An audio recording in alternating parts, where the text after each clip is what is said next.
And now we know. And now we definitely know. Let's see what's happening. Is that true? From who? I don't know. I guess the Department of Justice. I don't know. The House Oversight Committee and the Government Reform Committee.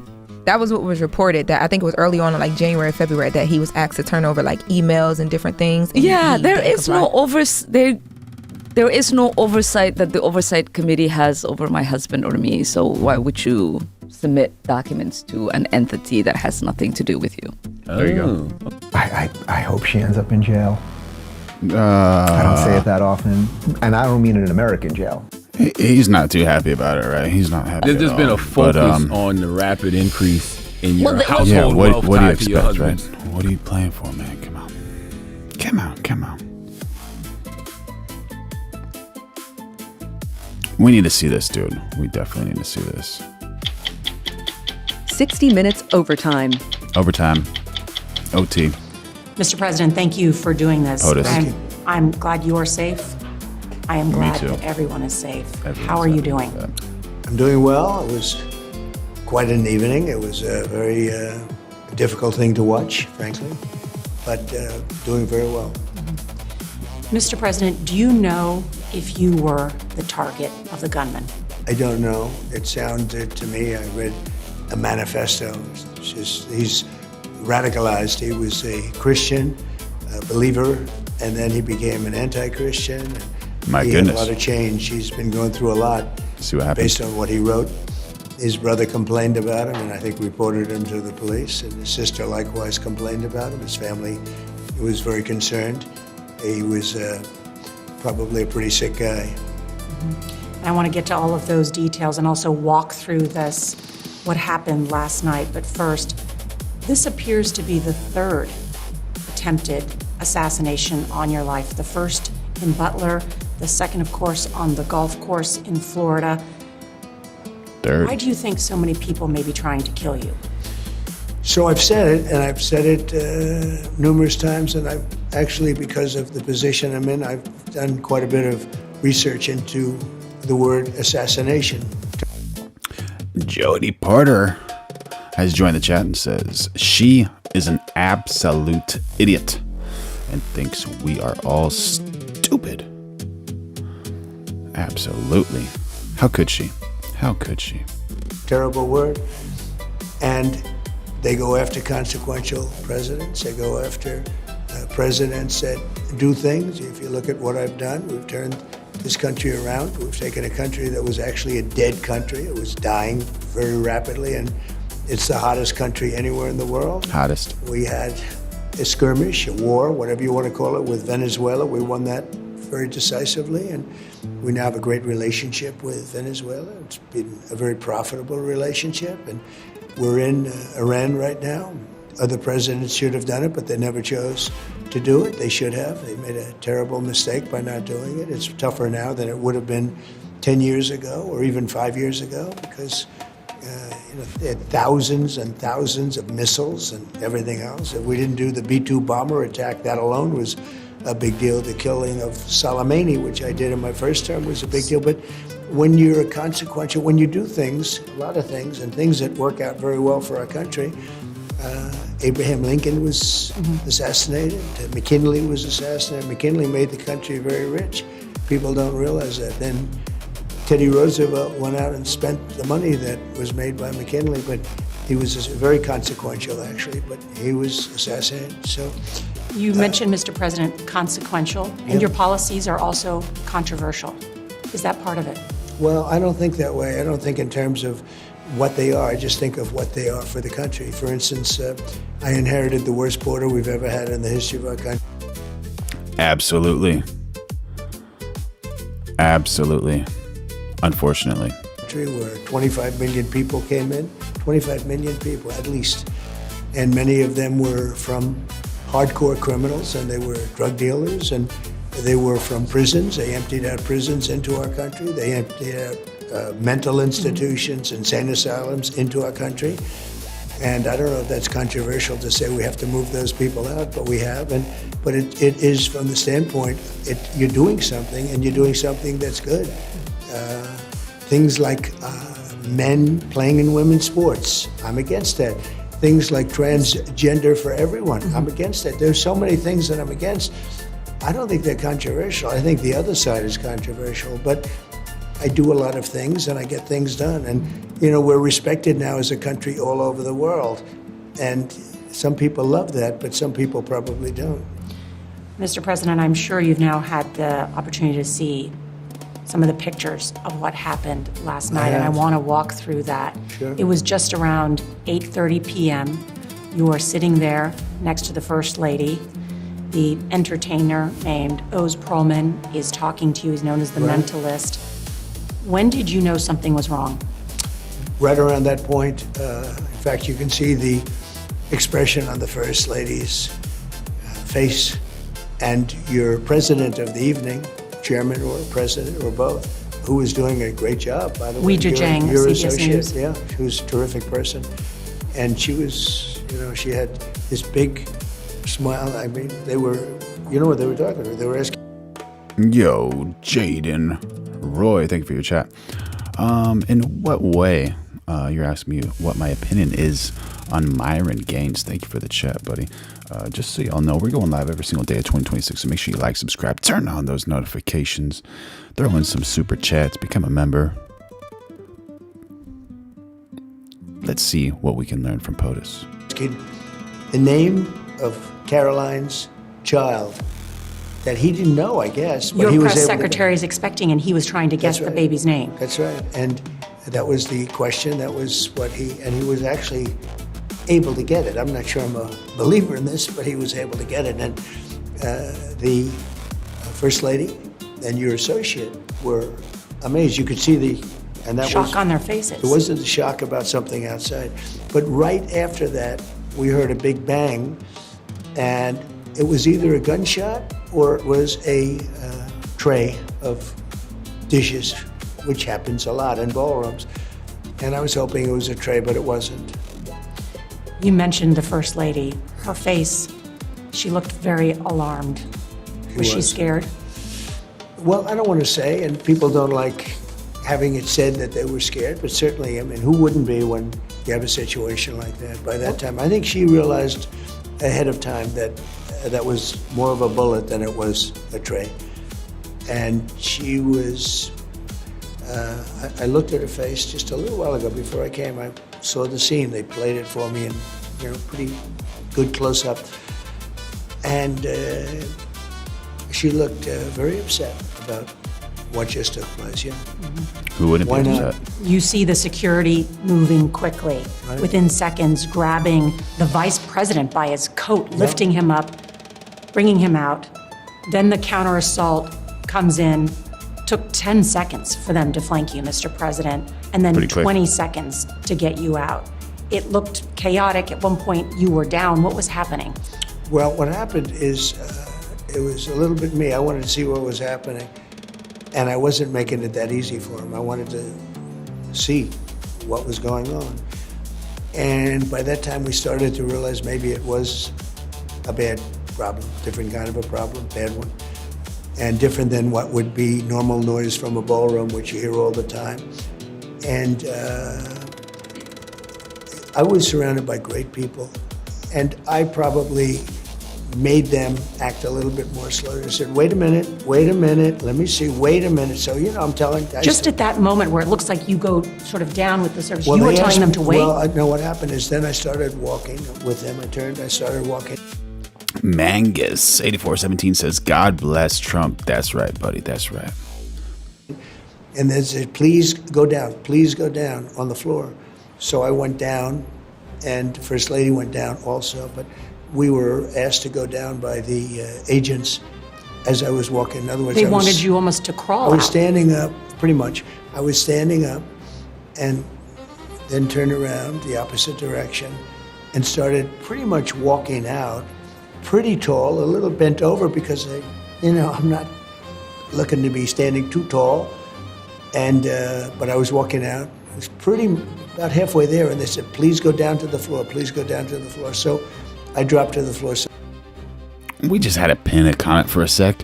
Australian 03 says front security is useless. That guy ran like Sonic.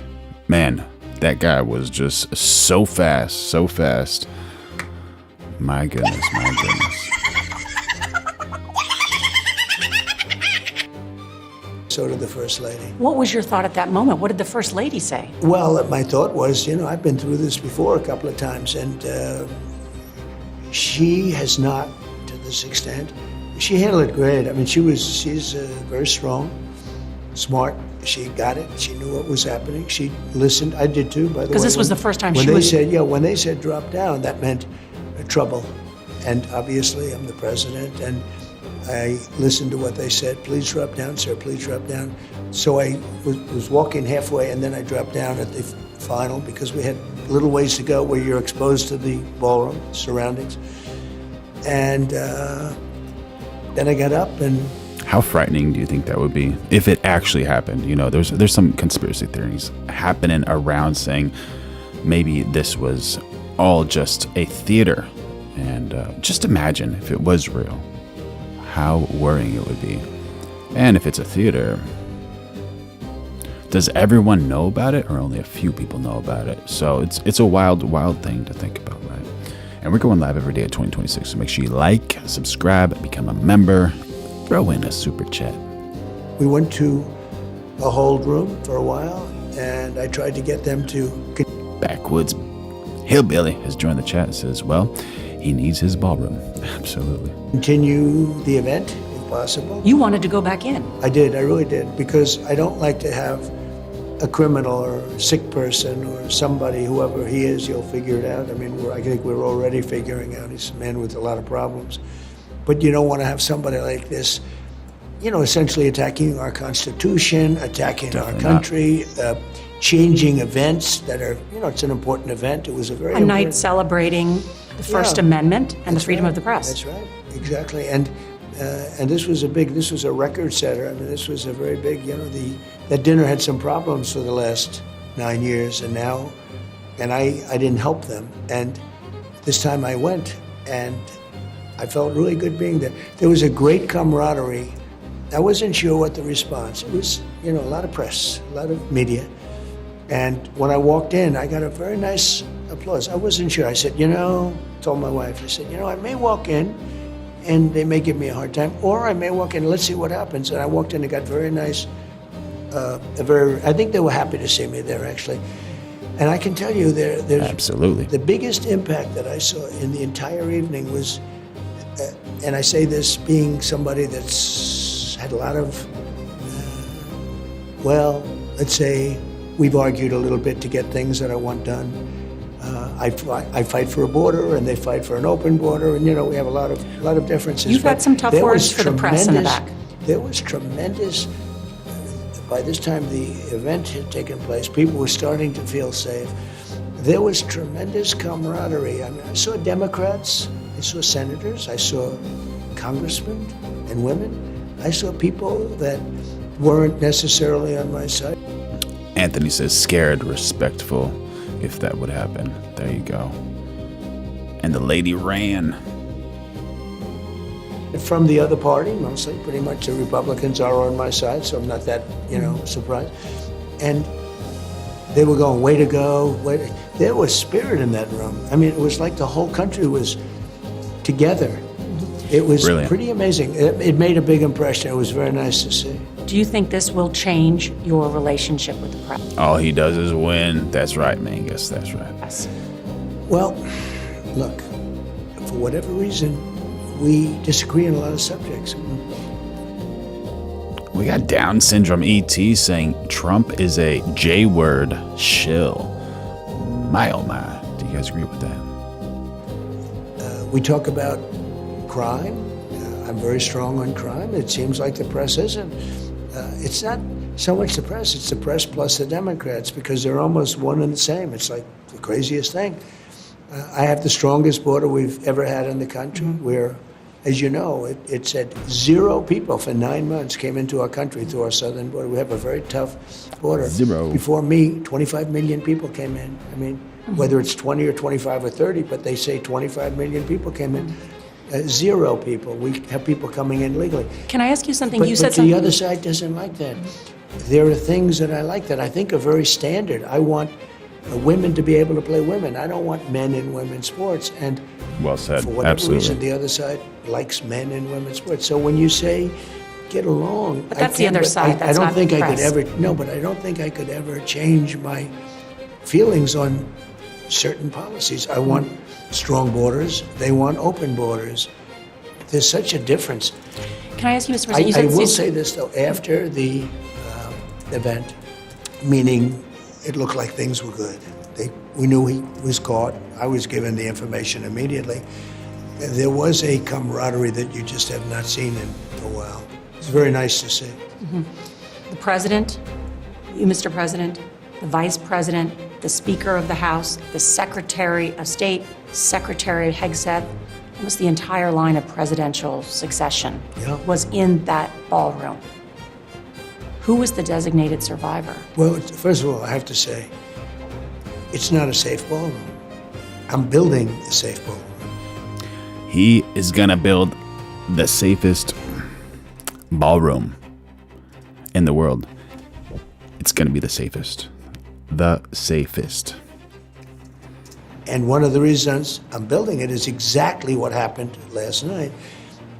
We're building a room right there. If you walk out and move 20 yards to the left, you'll be right at the entrance to the ballroom. Mr. Boston is in the chat. That's right. We're back. Make sure y'all like, subscribe, turn on those notifications, become a member, throw in a super chat. I love you. The Lord loves you. And that ballroom is being built on the safest piece of property in this country, probably one of the safest pieces of land in the world. We have. But that's owned, that's the White House. The White House Correspondents' Dinner can't use White House property. It's able to be used by certainly the White House. It says the White House Correspondents. Well, that's the White House press. I'm sure that it's available. You know, it's up to the president, but that would be made available.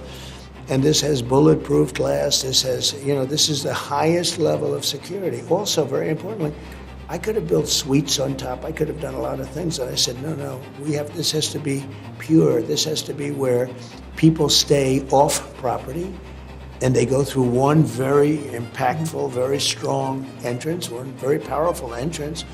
There's no games with this. This is the best, highest. This has all sorts of security equipment at levels that you could never have in a regular ballroom. There you go. And we're ahead of schedule. We're right on budget, ahead of schedule. I wish it could be even sooner, but we're months ahead of schedule. But it doesn't open till 28. So, that means you have another season and a half to go. Right. But this is exactly why the military, and this is exactly... How nice of Trump to build this for himself and future presidents. What a nice guy. Make sure y'all like, subscribe, turn on those notifications. Throw in a super chat, become a member. Exactly why Secret Service and all law enforcement want it, because you have maybe 1,000 hotel rooms above the ballroom we were in last night. And I'm not knocking it. I'm just saying in terms of maximum security, it's not the best thing. You can do it, but you can have problems like this. They have an elevator that comes down from the rooms. It's very close to the ballroom, Yeah. which makes sense. So I we're doing something that's going to have a tremendous impact on solving this problem. In that video, you can see the gunman running through the metal detectors, and he fired off 1 or 2 rounds. His speed was rather incredible, actually. He was like a blur. How did he get that close with the Well, place swarming with security? I will say, look, I say it because I'm a big fan of the people of law enforcement. And, some of these people, they may be crazy, but they're not stupid, and they figure things out. He ran 45 yards, they say, and he just went to it, and then, boom, he popped through it. A thing like that could happen. I would say this, having the equipment on the outside of the building maybe is better than having it on the inside of the building. Sometimes that's tough. Sometimes it's horrendous weather. Sometimes it's pouring, it's raining. Lots of things happen. But maybe last night was actually quite nice. The weather was beautiful.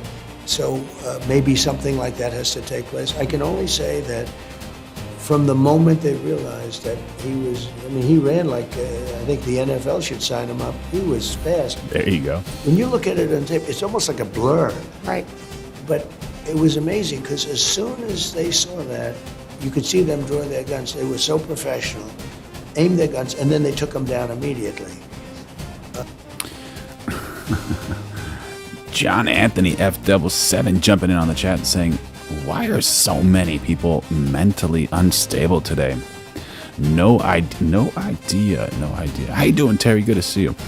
Maybe it's because the POTUS brings certain reactions out of people. You never know. The doors were sealed, the room was sealed, the ballroom itself, where the people were, and they really. And we're going live every day of 2026, so make sure you like, subscribe, turn on those notifications. I think they did a great job.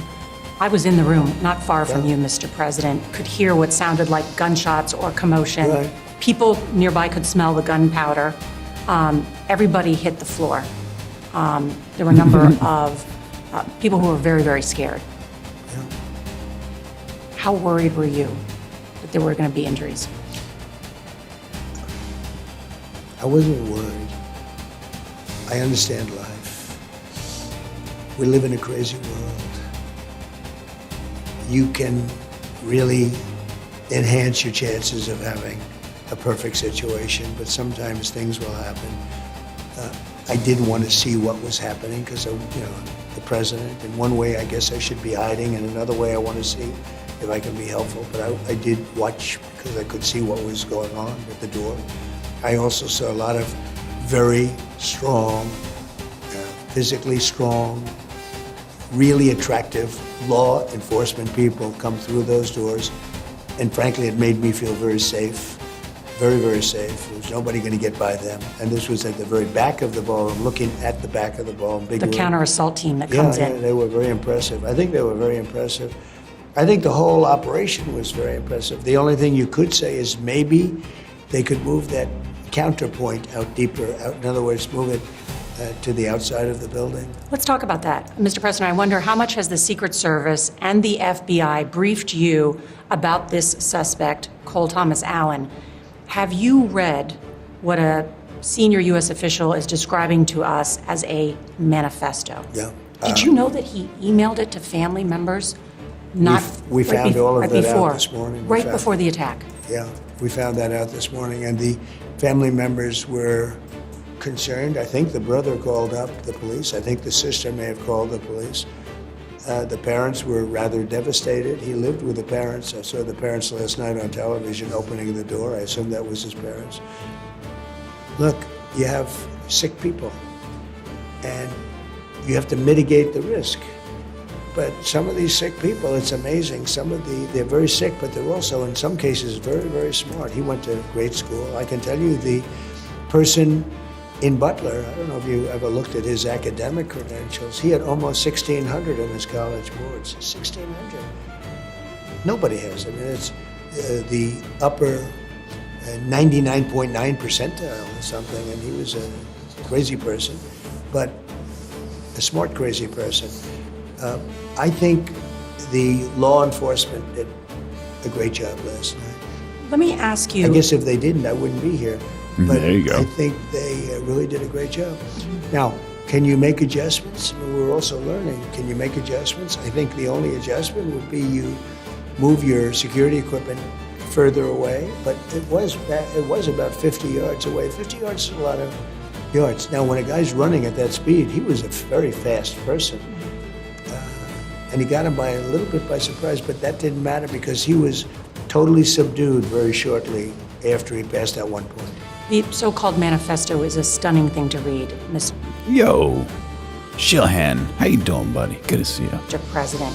He appears to reference a motive in it. He writes this quote, "Administration officials, they are targets." And he also wrote this, "I am no longer willing to permit a pedophile, rapist, and traitor to coat my hands with his crimes." What's your reaction to that? Well, I was waiting for you to read that because I knew you would, because you're horrible people. Horrible people. Yeah, he did write that. I'm not a rapist. I didn't rape anybody. Do you think he was referring to you? Excuse me. I'm not a pedophile. You read that crap from some sick person. I got associated with all stuff that has nothing to do with me. I was totally exonerated. Your friends on the other side of the plate are the ones that were involved with, let's say, Epstein or other things. But I said to myself, I'll do this interview and they'll probably, I read the manifesto, as a sick person, but you should be ashamed of yourself reading that, because I'm not any of those things. Mr. President, and these are the gunman's words. Excuse me. You shouldn't be reading that on 60 Minutes. You're a disgrace. But go ahead, let's finish. He looked her right in the eye and he says, "You are a disgrace, dude." But let's go. The interview. The other thing that he wrote in disgraceful. the other thing in the manifesto that I think is worth looking at in terms of determining his motive is he had been staying at the hotel since Friday. He checked in, he said he had cased the place, and he wrote, "What the hell is the Secret Service doing?" And he wrote this quote, "I expected security cameras at every bend, bugged hotel rooms, armed agents every 10 feet, metal detectors out the wazoo. What I got..." Out the what? All right. She just reads it. She reads it. Is Gamer Guy throwing in some knowledge in the chat? All right, buddy. All right. Thanks for the chats. My goodness. Yo, Little T says, "Strong woman, she didn't flinch." Meanwhile, he insulted her. Yeah, absolutely right. So we've got a lot of things happening in the chat, but it's so surprising. 87% of you say men should not compete against women in women's sports. And so I guess 87% of the chat agrees with Donald Trump. 100%. 100%. 87% of you agree with Donald Trump. 100% on that issue. That is nothing. He wrote, like, this level of incompetence is insane. Sir, you have already had two attempted... Well, he was pretty incompetent, too, because he got caught. And he got caught pretty easily. So I'd say he was pretty incompetent, too. I could take any event having to do with security or anything else. I can always find fault. We got Diddy Dam's Diddy Oil. William joining the chat. Salty Alaskan, what would you do if you were a moderator? Would like to know, buddy. No matter what, I can take a baseball team that won the game 18-0 and say they should have played better. Those guys did a good job last night. They did a really good job. Now, do they make adjustments? They do. They learn. They make adjustments. We're living in a different world with the internet than we had years ago. But even years ago, it was very dangerous. Leon jumping in on the chat saying, 87% of the time it works 100% of the time. Dangerous. I mean, just ask Honest Abe Lincoln. Pretty dangerous. And but we are living a very, the internet, I think maybe more than anything else, it's radicalized some people. It's made people mentally sick. It's also a great thing. It's a phenomenal thing. We're the leader in it. We're the leader in AI. It's a great thing, but you'll always find problems. Mm-hmm. But it's a different age. It's a very different time. Mm-hmm. I mentioned that because, again, as his motive, you brought this up, he had social media accounts that had anti-Trump and anti-Christian rhetoric. You should read. Why don't you read all the anti-Trump? Why don't you read it? You just did, so why don't you read it? Well, he had a lot of anti-Christian rhetoric. He was part of a group called the Wide Awakes. He had attended a No Kings protest in California. No Kings. What did security tell you about what may have been his motives? The reason you have people like that is you have people doing no kings. I'm not a king. What I am, if I was a king, I wouldn't be dealing with you. Well, bam! If I was a king, I wouldn't be dealing with you. What would happen? What would happen? No, I'm not a king. I get it. I don't laugh. I see these no kings, which are funded just like the Southern Law was funded. You saw all that. Southern Law is financing the KKK and lots of other radical, terrible groups. And then they go out and they say, "Oh, we've got to stop the KKK." William dropping some clown words, saying, "You have never seen me read a speech because I cannot read." From none other than Gavin Newsom. Okay, and yet they give him hundreds of thousands and even millions of dollars. It's a total scam run by the Democrats. It shows you that, like Charlottesville was all funded by the Southern Law. That was a Southern Law deal too. And it was done to make me look bad, and it turned out to be a total fake. It basically was a rigged election. This was a part of the rigging of the election. And that's what you really should be doing. I mean, I hope one of your... Mr. One Boss has joined the chat and says the Sea Ensor ship is comparable to Sea Hyena at this point. Absolutely accurate, especially with certain platforms.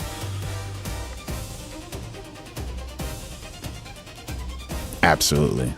What happened to freedom of speech, man? 60-minute episodes, which really hasn't changed very much from the last few years, I'm surprised. But one of those episodes should Claire has joined the chat. Trump for UK, bring your ice. Should be on Southern Law and the fact that they spent millions and millions of dollars on absolute far right and just bad groups. And then they'd use those groups and they'd say, these are Republican groups and we're coming to your rescue. And they're the ones that have funded it, and they're the ones that keep them going. Pretty sad. Do you think it's pretty sad, Nora? The allegations and the indictment They're laid not just out allegations. It's an indictment These laid are out by facts, okay? These are facts. I mean, they have checks to the Ku Klux Klan and many others, and then they're saying how bad they are and blaming the Republican Party and Republicans. These are not just allegations, but go ahead. Thank you, Salty Alaskan. Appreciate it, buddy. Well, as you know, sir, you've been accused of things. Make sure y'all like, subscribe, turn on those notifications. We're going live every single day of 2026. And yeah, go on and become a member so you can get some more of those fun things that we do. And yeah, throw in a super chat if you want, so we can bring out Veronica. We don't have to worry about this cat. And we're able to go to a court of law and adjudicate them. So Yeah, allegations and indictments. After 5 years, it sure takes you about 5 years. I do want to talk about that. Well, I've also won a lot of money from fake news media, where they write falsely about me, and not that I want to sue people, because I don't.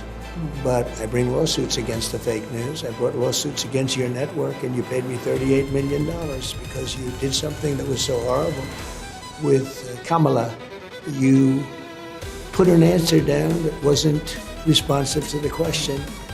We got Jeffrey Simonson jumping in on the chat saying, y'all are leaning towards not letting women vote. So how are you going to act like you care about women's sports now?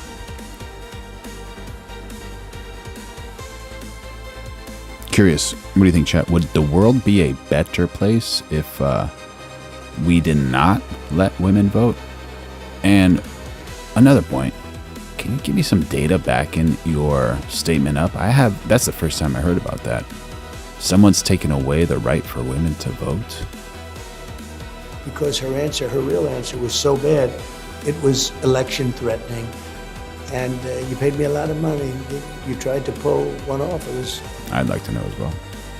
Terrible. It was a terrible thing that you did. And, you know, when you say, can we all get along, you can, but when people do things like that, or how about the BBC, where the BBC has me, actually AI, they have me saying a horrible statement. And I said, I never said that. It turned out they gave me... How dare them?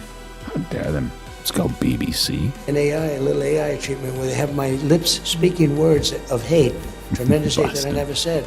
They don't know what to do. They've admitted they're wrong. They just don't know what to do.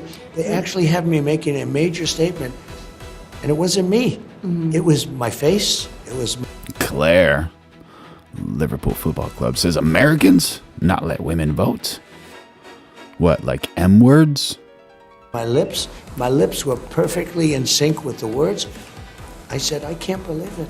I can't believe it. So... I hear you, Mr. President. So then when you say, can you get along? Tripster doing a 360 on the chat saying the world would be a better place if we stopped letting people think their votes made any difference. We're building the best community over here, so make sure y'all like, subscribe, turn on those notifications, throw in a super chat, become a member. And Tripster, come on, man. Voting matters, right? I can get along with anybody, but if people are going to cheat, if people are going to be fake, you sort of don't want to get along. On that, what do you say to people who are encouraging political violence or even cheering it on? Well, I think the ones that are doing that are much more far left than far right, much more.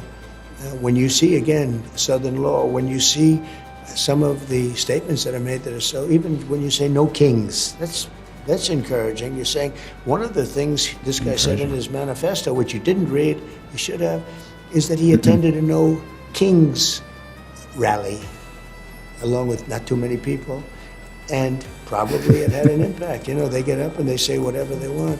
No, I'm against that. I think it's terrible. Also at the dinner last night was your secretary, Robert F. Kennedy Jr. His sister, Carrie Kennedy, was there. They've both witnessed their father and their uncle be assassinated. That's right. Erica Kirk was there. The House Majority Leader, Steve Scalise, was there. Yeah. Political violence has touched so many people in that room. Is there something that you as president can do? What can be done to change the trajectory? Well, you know, you go back 20 years, 40 years, 100 years, 200 years, 500 years. It's always been there. People are assassinated, people are injured, people are hurt. Wild. And I'm not sure that there's any more now than there was. I do think that the hate speech of the Democrats, much more so, is very dangerous. I really think it's very dangerous to the country. I think the fact that I've accomplished so much, I've made our country great again. I mean, this country was dead. Our country was dead. A year and a half ago, sleepy Joe Biden had no idea what he was doing. I don't think it was him either. I think it was the people that surround him in the Oval Office at the beautiful Resolute desk. I don't think he knew what he was doing. He didn't sign anything. He used the auto pen to sign 90% of the things. I think that they they really created a tremendous amount of anger and hate. Our country was dead, and now we have the hottest country anywhere in the world. No, not even close. Last night, as an example, investments in our country, for 4 years, less than $1 trillion under Biden. In 11 months, $18 trillion under Trump. Now, most people are happy about that, but some people are really angry about it. You know why? Because it means we should be around for a long time, and they don't want that to happen. Do you think that whole thing about like Democrats actually, so allegedly,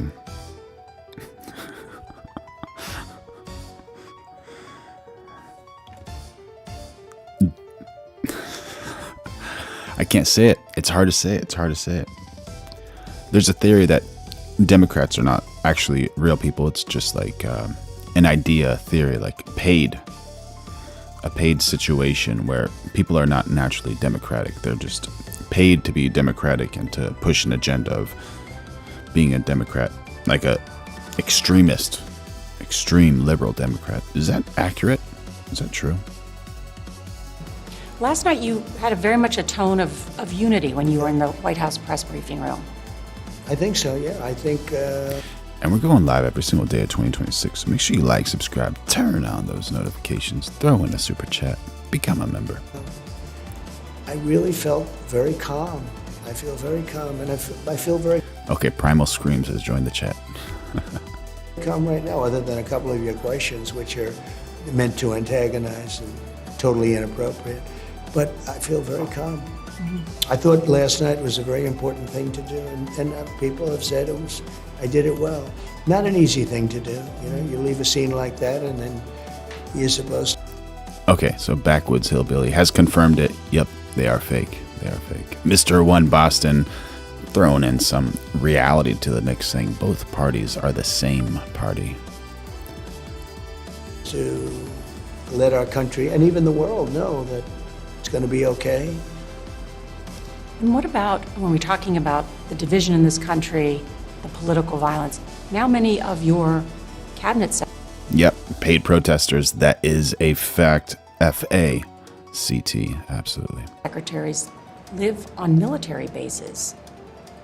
in order to, because of the potential threats against Thank you, William. them. Well, they choose to. I'm not sure that they need to. They also have nice places, you know. Democrats did the same thing. Some of the housing on the military bases is very nice. I'm not sure they do it necessarily for violence, but probably it's not the worst thing in the world. Look, we are consequential. This is a consequential presidency. I have a great cabinet. And they do things that are very good, but some people, you know, they're good for us, they're not good for other people. Like, as an example, Iran, they're not going to have a nuclear weapon. They will not have. They're not going to blow up the world. They're crazy. They're not going to blow up the world. And therefore, they're not happy. And when they're not happy, people do things that are violent. Now, I'm not tracing anything back to them, but certainly if they had a shot, they'd probably take it. So when you're a consequential president, or if you have a Christina Claudio says never ever trust Democrats. There you go. There you go. Do we need to run a new poll? My goodness, my goodness. Thank you for the chat. Make sure y'all like, subscribe, turn on those notifications. We're going live every single day of 2026. Become a member. On the bottom left, that's 0 out of 5. You can click that. You can make a super chat. Just do it. consequential administration, things happen that wouldn't happen if you're sleepy Joe Biden. Everyone was happy with Biden. The world was happy. In a way, they were happy because they were taking advantage of us, because they treated the United States like we were stupid people, and they made a lot of money, but they don't do that anymore. Last night was going to be your first attendance at the White House Correspondents' Dinner. That's right. As president. I was looking forward to making a speech. And it would have been a lot different had I gone up and had I stayed. It was very interesting because I said, I can't make that speech. I was going to do a pretty who is the 13%? I won't go into the total details, but no, I was going to hit people really hard with humor. In other words, really hard with humor. And I thought it was good. When this happened, and I wanted it to go forward, because I just didn't want it canceled by a crazy person. Our country's too good for that. Our country's too important for that and too powerful for that. I didn't want that to happen. But I said to him, and I thought it would go up. I was expecting until the last moment when the military came and Secret Service and law enforcement. Why did they say you couldn't go back when you were saying, I want to go back? Because we had a very sealed room. It was very airtight. Once the doors opened and the Secret Service, military, others came in, the police came in, the law enforcement, they came in, a lot of them. We had a lot of law enforcement. And it was a wall. But the doors were open. It was breached by them. If somebody happened to slip in, and when they said that, I said, you're right. But I did want to go up. But it would have been a much different speech. I would have had to just get up and say, I love you all. And there was love in the room. It was amazing. There was love in the room. And why do you think that is? Why do you think that the tone changed? People came together. Democrats that truly can't stand me were saying, sir, could I just shake your hand? I mean, I'm leaving, and I'm seeing people, you know, high-level people, and they're saying, sir, great job. Sir, could I, one of them, I don't want to, you probably have it on tape someplace, one of them said, could I hug you? A big politician on the other side. There was love. It just all came together. It was very amazing to see. It was a very beautiful thing. At a non-beautiful moment, really, but it was a very beautiful thing that was happening.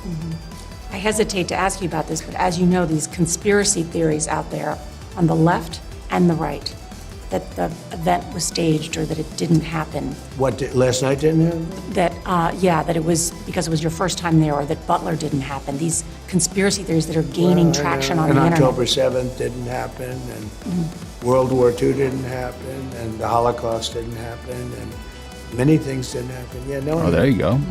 I don't know. I think they're more sick than they are con people, but there's a lot of conning. I haven't heard that last night didn't happen. Usually it takes a little bit longer. Yeah. Usually they wait about 2 or 3 months to start saying that. I think that, and forgive me, I don't peddle in that stuff or certainly look at it because I was there. But the idea, I'm wondering where this is coming from. That'd be a tough one, I think. This is coming I think it would be a tough sell. Yeah. Secret Service now is currently meeting, as they always do, to discuss your security footprint. the king is coming here, King of England. I think it's great. He'll be very safe, yeah. Yeah. And You know, will the your White events be House able to grounds- go forward? You're no concerns about security going No, forward? the White House grounds are really safe. This area of not very many acres, it's really safe. King chuckles. And he'll be staying here. Now, I believe he's going to a couple of other locations because he's here for a few days. And he's a great guy. Oh, they called and they are so looking forward to being here. We spoke this morning. So the king is fine. He's still coming. Your events are still going forward. No, he's a good person. There's no Friend of indication from the Secret Service or the FBI. Terry dropping some knowledge in the chat saying there are only a few sports women are better. And the balance beam is one of those because they have a lower center of gravity. Makes a lot of sense. Thank you so much, Terry. Always great to know factual things. That sounds very factual. It makes a lot of sense. FBI that there's an additional threat to you or other administration officials? No. This was a lone wolf, in my opinion. I mean, we may find out something else. This was a sick lone wolf. He's a sicko. And very disturbed person. You could see it with his journey through life. I mean, he was a Christian. He was a member of the Christian club at his There you college, go. Caltech, which is a good college. I'm sure they're very embarrassed by this because, you know, it's a great college. So that means he's pretty smart to be in. And you gotta get pretty good marks, gotta get pretty good board scores. It's a hard school to get into. So he's a smart guy, but he's a sick guy. Yeah, that's the problem. I mean, it would be a lot easier if they weren't smart. Some of them are very smart. And they go around and all they want to do is kill people. 53 They're for sick. Republican. And they have to be put away. I understand today is the First Lady's birthday. Is that right? Today's her birthday, yes. Happy birthday. Happy birthday, Melania. Yeah, today's her birthday. How does I that, how wish do it you was- do, What a ladies' man. What a ladies. That little smile, right? What do you guys think? how do you deal with that Well, it after, was- after what happened last night? Yeah, by the time we get back here, it's like around 12 o'clock. And I said, happy birthday, Donna. And you were back here in the White House, I understand, in 5 minutes. Well, they Oh my God. If I could read that, Mr. Boston, if I could read that, man. move fast, yeah. Yeah, they moved I fast. mean, look, it's a pretty quick drive. It's not very far away. But think of it, the security of having this really perfect facility built at the highest security levels on the grounds where you're not taking, I'm talking about any president. By the way, other presidents would use the ballroom a lot more than me. I'm going to have 4 or 5 months left. But other presidents will be having the you know, that tremendous asset is going to be so great. But outside of that, it's dangerous. You know, you need tremendous, that you could never build. You can't have thousands of rooms on top of a ballroom and have security, real security. Now, with that being said, I hope they do this event again, and I hope they do it again soon. And if You they are do- committed to doing this event with Oh, the I White would House 100 Correspondents' Dinner that's about freedom of the I press. want them because I don't want to see it be canceled. I don't want to have a crazy person. I think it's really bad for a crazy person to be able to cancel something like this. You know, I remember with a certain event that took place, I don't even like mentioning it, where they had sports games going on. And it was a big decision. Do we cancel the games or do we not? And when you cancel, you're sort of playing right into the hands of these nut jobs, and they are. They're really sick people. I don't want to have an event like that. It was a great event.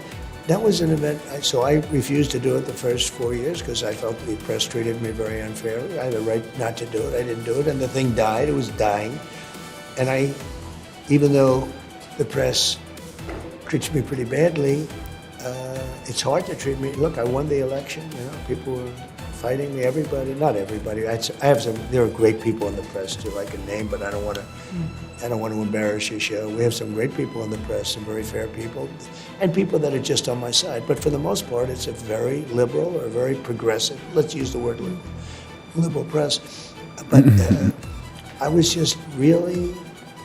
really happy to see the. I don't know how long it'll last. The relationship, the friendship, the spirit after a very bad event took place. Now, The event turned out to be much less bad because nobody was killed, nobody was hurt. The Secret Service agent, I spoke to him, he had a bulletproof vest on. Unbelievable. He's okay. Oh, he's 100%. Yeah, no, he was 100%. He didn't want to go to the hospital.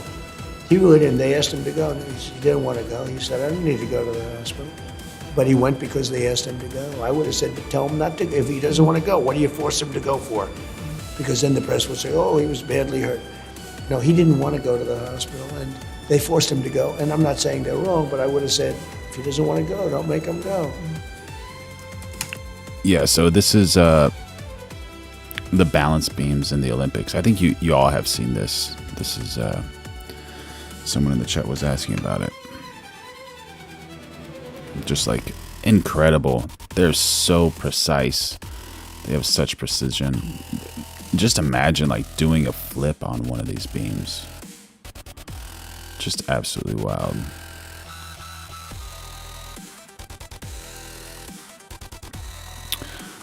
Sim 1 Bill S is a multi world champ.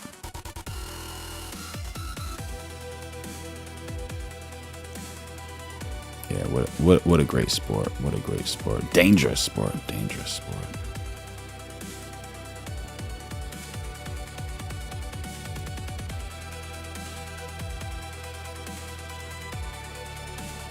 Look at the balance. Just incredible balance, incredible strength. But it also can be extremely dangerous. And that's a flip of some sort.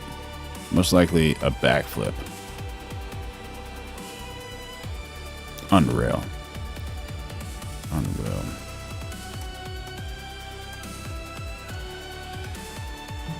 Well, I know the White House Correspondents Association very much appreciates you going last night and honoring a commitment to do it I again. hope we're going to do it again.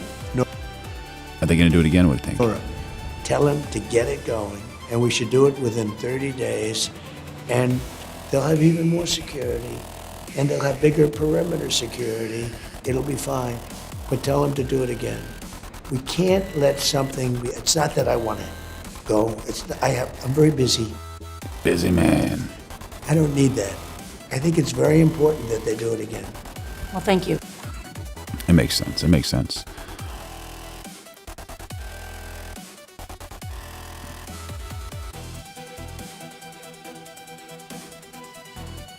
Jerome Powell's slamming Trump over a probe? We all know that the only reason why this criminal investigation was launched in the first instance is because Trump was trying to pressure Jerome Powell to get the hell out of his job. And to Powell's credit, what did he do? It was an unprecedented move. In January, Jerome Powell, who is like this poker face guy, right? He issued this statement about all of this, all this mishigas that was going on with this criminal investigation. I have deep respect for the rule of law and for accountability in our democracy. No one, certainly not the chair of the Federal Reserve, is above the law. But this unprecedented action should be seen in the broader context of the administration's threats and ongoing pressure. This new threat is not about my testimony last June or about the renovation of the Federal Reserve buildings. It is not about Congress's oversight role. The Fed, through testimony and other public disclosures, made every effort to keep Congress informed about the renovation project. Those are pretexts. The threat of criminal charges is a consequence of the Federal Reserve setting interest rates based on our best assessment of what will serve the public, rather than following the preferences of the president. Talk about powerful and lowering the boon. I mean, Jerome Powell pretty much threw down the gauntlet in the face of the orange turd and was... Oh my goodness, woman. Oh my goodness. Don't you have better words to choose?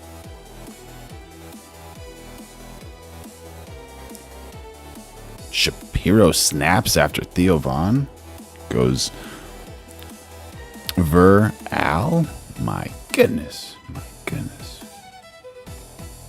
Listen, maybe the vice president thinks he has to kiss Theo Vaughn's half in order to keep him in the coalition, and that's his political calculation. I think it's a bad political calculation. Shapiro repeatedly called the comedian Theo Von the R word on his program yesterday. And you won't be surprised to find out that just a few weeks ago, Von went viral for being critical of Israel. So I think it's fair to connect the two incidents. Now, before I give you the details, Cenk, your 2 cents. What I found to be interesting is we all criticize politicians, and there's nothing wrong with that. In fact, you should if you're a part of media.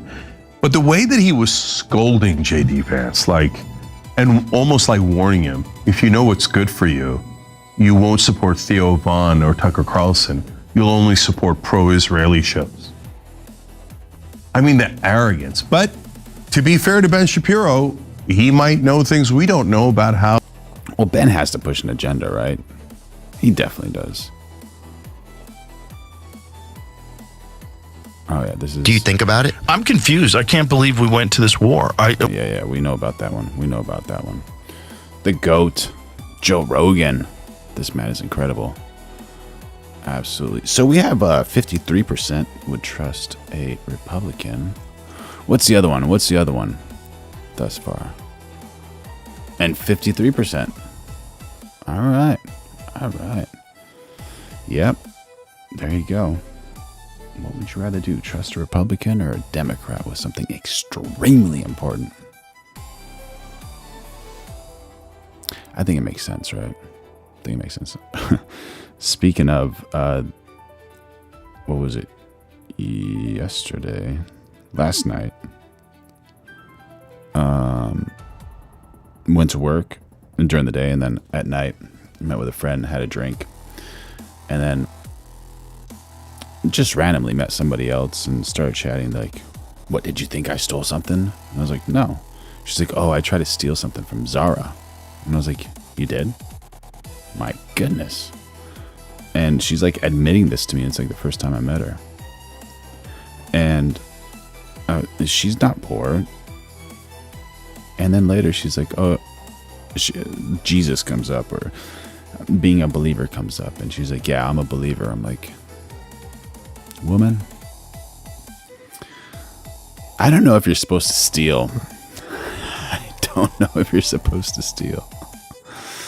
You wild woman. I can't believe you. Oh my gosh. Yeah, so that was a little bit weird to me.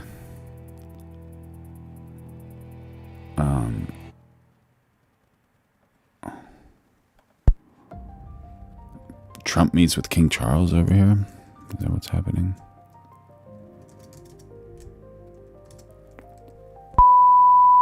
Oh, I don't want to hear that, dude.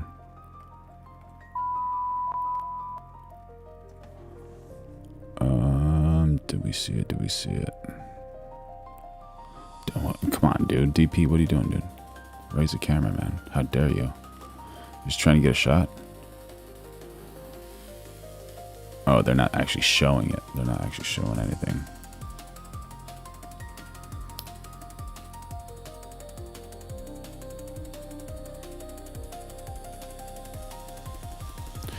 I guess we got to show a highlight for the people who love Biden.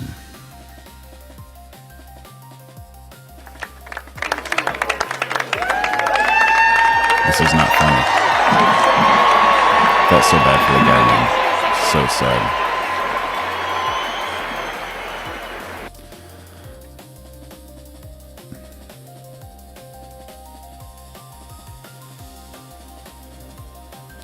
Minnesota Congresswoman Ilhan Omar has dramatically decreased the value of her and her husband's assets in financial disclosure documents, going from an estimated range of $6 million to $30 million down to a range of $18,000. Jim Carrey falls down. Scott the Rock has joined the chat. There you go. Make sure y'all like, subscribe, turn on those notifications. We're going live every single day of 2026. $1,000 to $95,000. The Wall Street Journal broke this story. Last year, Congresswoman Omar submitted a financial disclosure document that said her husband Tim Mynette's venture capital management company, Rose Lake Capital, was valued between $5 million and $25 million. And his California winery was valued between $1 million and $5 million. That's where the initial estimate came from. Now, Omar has filled out an amended financial disclosure document. Her team says she voluntarily did this after receiving a letter from the Office of Congressional Conduct, a nonpartisan ethics watchdog for Congress. Here is that new document dated March 26 that says the same two companies have no value once liabilities and debt.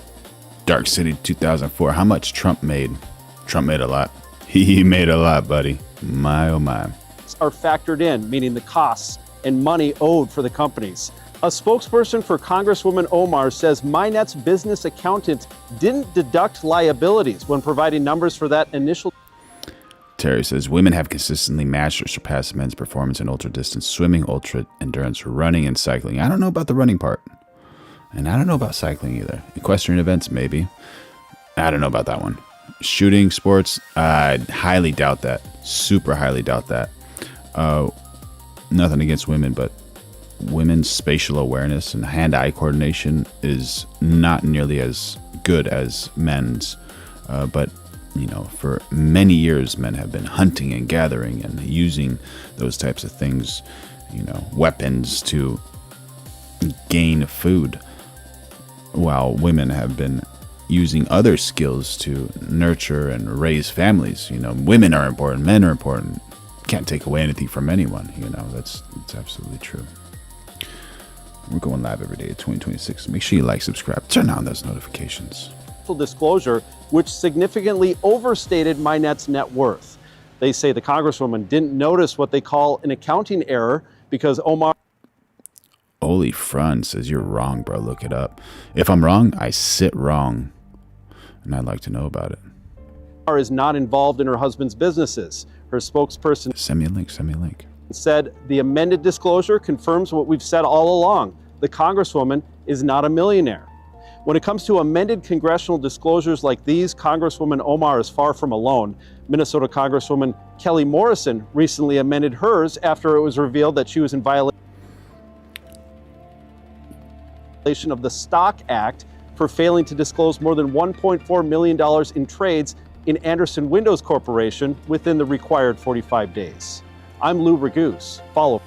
Yeah, Angel Reese and that other girl, Caitlin Clark, they're going at it. They're not holding too much back, man. They are just wha-bam-wha-bamming. And who's the other one? Caitlin Clark's teammate? She is so attractive.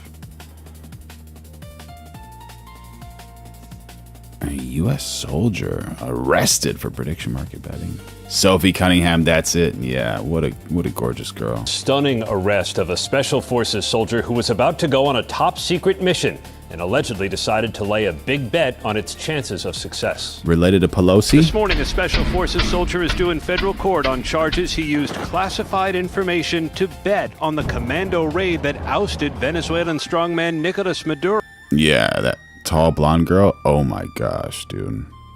And she can fight. Do you see that part where she was defending Caitlin Clark? Like Caitlin Clark was just getting bullied. I think she got like her hair pulled or maybe an eye poke or something bad. It was pretty bad. Or elbow or something. She got thrown on the ground. And then Sophie Cunningham, like Superwoman, just gets in the middle. Before it happened, federal prosecutors said Master Sergeant Gannon Ken Van Dyke placed bets on Polymarket on the timing and outcome of that very operation, all to turn a profit of more than $400,000. While helping to plan and execute the operation to capture Maduro, the indictment said Van Dyke opened a Polymarket account and traded on Maduro and Venezuela-related. So Van Dyke is on the Maduro job and he's like, hey, I'm gonna bet on it. I'm doing this job, man. There's no way I'm not doing it. Contracts on 13 separate occasions, including in the hours before the raid when he wagered Maduro out by January 31st. The soldier is charged with fraud and unlawful use of confidential government information for personal gain, the first time the Justice Department is prosecuting alleged insider trading on a prediction market. There are now calls for Congress to investigate well-timed bets on prediction markets. A Polymarket user made more than $500,000 through a series of bets related to the war in Iran and the toppling of Ayatollah Ali Khamenei. And right before President Trump scrapped plans to attack Iranian power plants, traders successfully bet almost $1 billion oil prices would... TT has joined the chat. How you doing, buddy? Fall. Asked whether he's concerned federal employees like the soldier now facing criminal charges may be profiting from inside information, the president appeared to downplay it. That's like Pete Rose betting on his own team. It's a little like Pete. Trump's got to make some jokes, man. That is hilarious, dude. Oh my gosh. Oh my gosh. How many Dems in the chat think that's funny? Any? Pete Rose, they kept him out of the Hall of Fame because he bet on his own team. Now, if he bet against his team, that would be no good, but he bet on his own team. I'll look into it. The president's eldest son, Don Jr., is an advisor to and investor in Polymarket, and one of the president's namesake companies announced last year it would launch its own. Yeah, he's probably one of the best trolls, bro. Indiscreet, discreet. Dropping some knowledge in the chat, saying they are all corrupt. I think what he's referring to is Republicans and Democrats. And if I told you I disagree with him, I would be lying. I would be 100% lying if I told you I disagree with his statement saying they are all corrupt. And we're trying to build the best community over here, so make sure y'all like, subscribe, turn on those notifications, become a member, throw in some super chats if you want. It helps the channel. I love you. The Lord loves you. And your family loves you. Prediction market. As for the soldier who was stationed at Fort Bragg, he's due in a North Carolina court today before he's brought here to New York to Boston, J-Word Island, man. face charges. George, there are already calls in Congress for him to receive a pardon, and no doubt there will be a trade on Polymarket. And you saw the president mention Pete Rose there. He actually called for a pardon of Pete Rose as well. These markets are so ripe for corruption. Yeah, we just double confirmed that. Mr. Boston just confirmed that like 30 minutes ago. And we've seen all these big bets that happen sometimes just minutes before a major world event. Not always as earth-shaking as the war in Iran, maybe Taylor Swift's engagement or the awarding of a Nobel Peace Prize. And harder to trace the stocks than what's happening on Polymarket. Oh, Polymarket. I have no idea even what that is.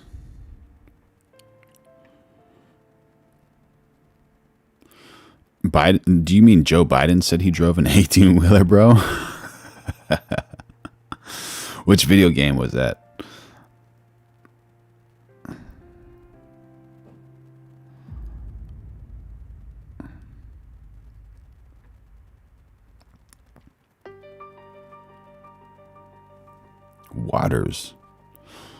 Waters knows what's really went down.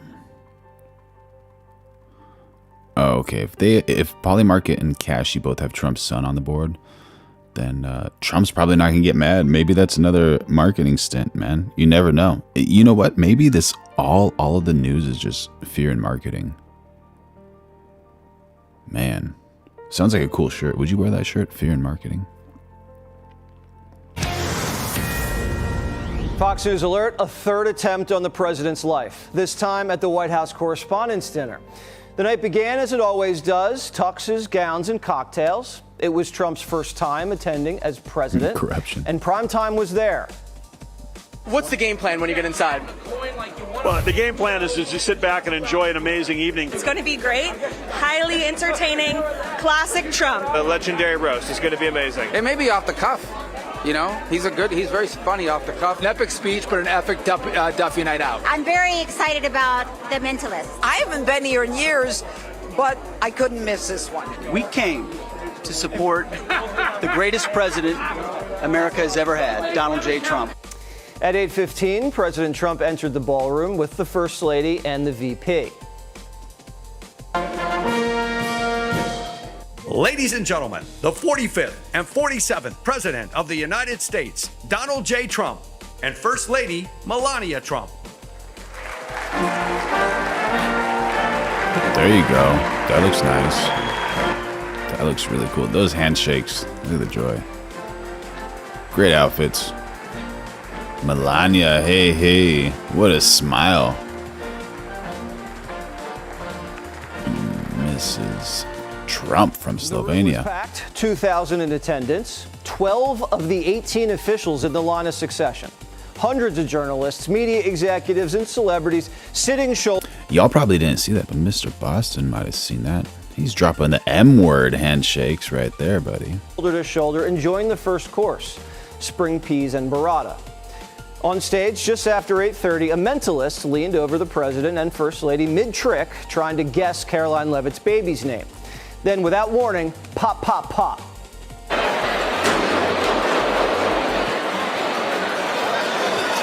Where'd it go? Hold on. Mentalist just reaches over.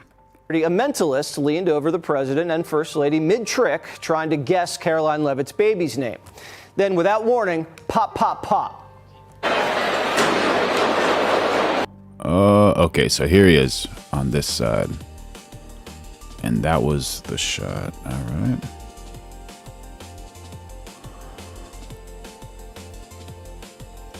It's interesting that not too many people are looking at Trump right now. Like, I see this face, that face, that face. All right, so is this before? Let's see how many faces turn.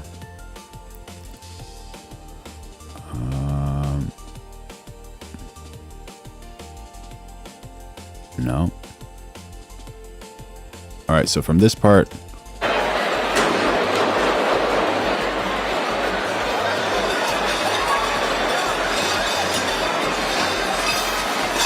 Okay.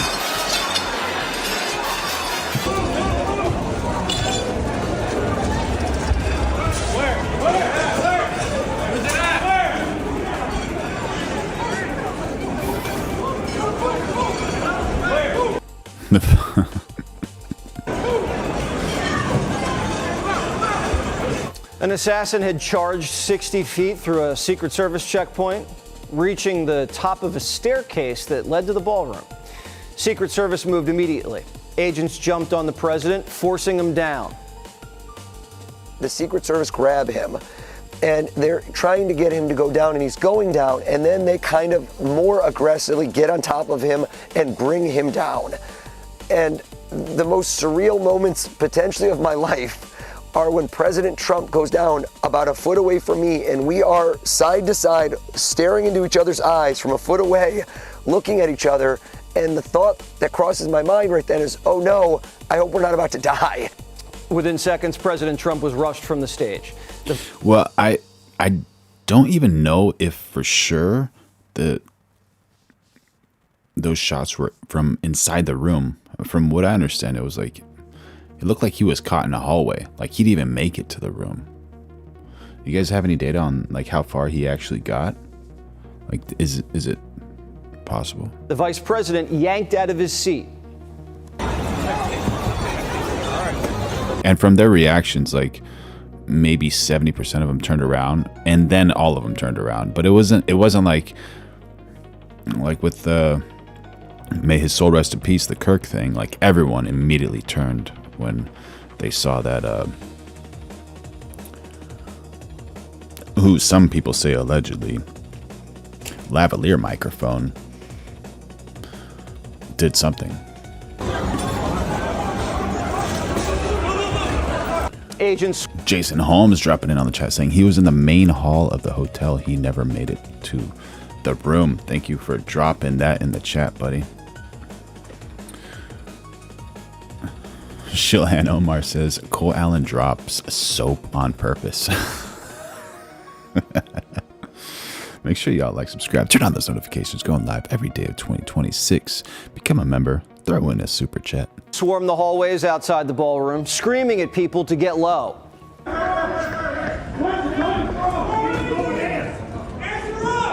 Where's it coming from? Crossfire! Look out! Watch out! Move, move, move!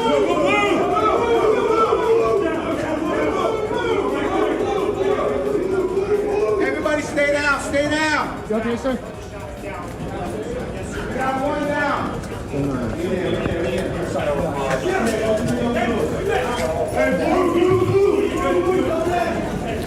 Move, move, move.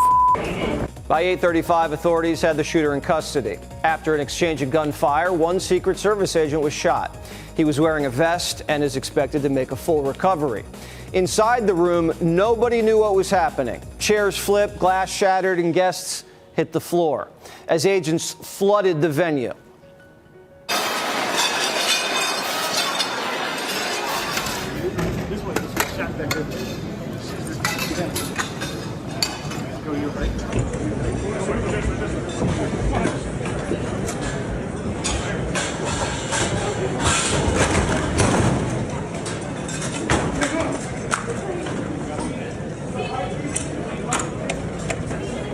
Secret Service agents climbed over tables to protect cabinet members and high-ranking officials. There you go. Got to do that, right? Room, as I was walking out of the men's room to go down the stairs to go back to the ballroom, all of a sudden I hear gunshots going off, and I knew they were gunshots. The next thing I knew, I see the gunman. He says plural, gunshots. We heard one shot, right? How many did you guys hear? Maybe 3 or 4 feet away, shooting, and it looked like he was just firing randomly at the top, firing. So there must have been many. Bullets. And he had a big gun. I don't know what kind of gun it was, but it was a big gun. And within a few seconds, all of a sudden, a police officer comes running up to me and pushes me down to protect me. That was Wolf Blitzer, who stepped out to use the men's room and came face to face with the shooter. The president was whisked away to his secure holding area nearby, and he was unharmed. Posting at 9:17 that he was recommending we let the show go on if it was okay with law enforcement. But shortly after, the White House Correspondents Association president got on stage and made an announcement. Law enforcement has requested that we leave the premises consistent with protocol. The president will be having a press briefing at the White House in 30 minutes. That is not a joke. And he insists that we will reschedule this event in the next 30 days. Champ. An hour later, President Trump posted a picture of the alleged gunman, good to see you, brother. face down on the carpet, shirtless. And at 10:30, President Trump and the press gathered in the briefing room in black tie. Well, thank you very much. That was very unexpected. We very much, and you wanted to too, we very much wanted to continue it because I don't like to let these sick people, these thugs, these horrible, horrible people change the fabric of our life, change the course of what we do. So we... Those are the words of a champion right there. Like, that's just for him to like say that and give that mentality to both sides, might we say. What an amazing dude. Amazing guy, honestly. He's just one of the best. One of the best. So inspiring. We held out. You were there. We held out right till the end, but they didn't want to take a chance, and I understand it was protocol. But we're going to be doing one hopefully within the next 30 days or sooner, and I am ready, willing, and able, and I was all set to really rip it. And I said to my people, this would be the most inappropriate speech ever made if I said one. So I'll have to save it. I don't know if I could ever be as rough as I was going to be tonight. I think I'm going to be probably very nice. The White House Correspondents Association president asked the first. There we go. We got the first portion of the poll. Who would you trust with something very, very important? The numbers are in. Out of 178 votes, thank you so much for participating, we have 57% would trust a Republican. Question, listen. As you mentioned, it all happened so quickly. And I wonder, especially because unfortunately you have experience with these sorts of threats, in that moment when you realized there was a threat and service agents were telling us to get down, can you describe what was going through your mind, how you were feeling in that moment? That's very good. And in the second chat, we have 57 votes, and we have 58% would trust a Republican. So does this mean if you want to live a more trustworthy life, surround yourself by Republicans? And if you want to be a trustworthy person, then be a Republican? I don't know. Just making assumptions with the poll numbers. Good question, actually. It's always shocking when something like this happens. Happened to me a little bit. and that never changes. The fact, we were sitting right next to each other, First Lady on my right, and I heard a noise and sort of thought it was a tray, but it was a gun. And some people really understood that pretty quickly, other people didn't. I was watching to see what was happening. Probably should have gone down even faster. The president didn't. You want to see something really, really wild? Like absolutely wild?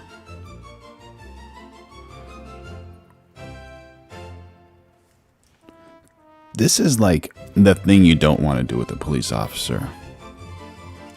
And you can see the intensity versus this and then this situation right here. Stop! Stop the car! Stop the car! Just read this. Antioch police officer kidnapped. Dude, is that the last person you want to kidnap? You're like, yeah, what you gonna do? Oh, I'm gonna go kidnap a police officer. Are you serious, man? Come on, dude. Come on, dude.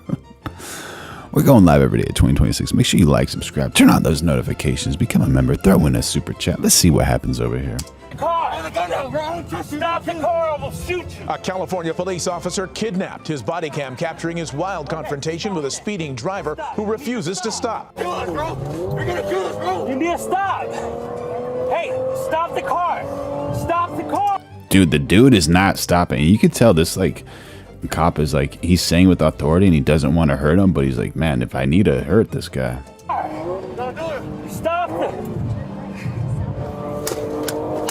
But that fleeing driver refuses to stop. It all began a few minutes earlier with an alarm at a grocery store. A crew of thieves caught on surveillance camera backing an SUV into the store's front doors and shattering the glass. 2 people then running inside. Which sin is this? Greed. Just minutes later, Antioch police officers arrive and try to block that SUV from escaping. One of the officers opens the passenger side door, confronting the driver. That driver hits reverse, knocking the officer inside the SUV. That looks serious, dude. He got about like 9 miles an hour, but the cop was concerned about him having a weapon. Didn't think he'd reverse and just cup him inside the car. Cup of copper. That's when the driver puts it in drive and hits the gas, making his escape with an Antioch police officer in his passenger seat. This is dashcam video from the police car that was hit and shoved out of the way. Get out! Get out! Get out!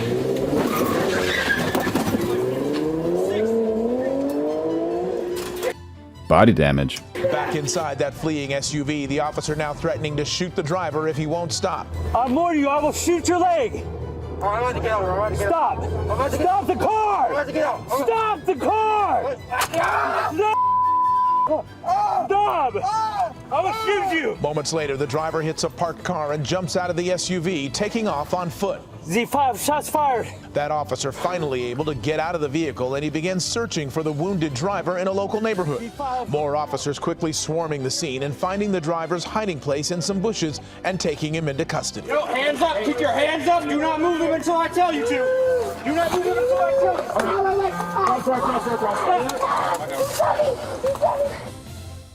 Right there at the end, you heard the driver screaming, he shot me," as he was being arrested.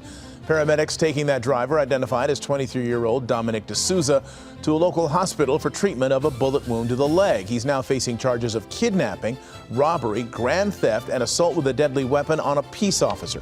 Multiple investigations now launched to determine whether Antioch Police Department policies and procedures were followed. Yeah, dude, you don't...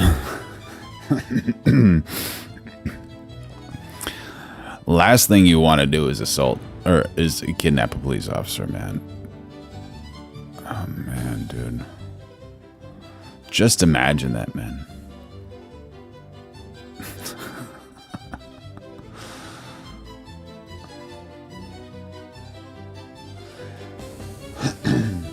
Like just thinking about the consequences. There's so many better things to do, man. Become a gardener, you know. You don't want to do like physical labor? Become a telemarketer. Talk on the phone. Come on, do something, right? Chomping out. Oh man.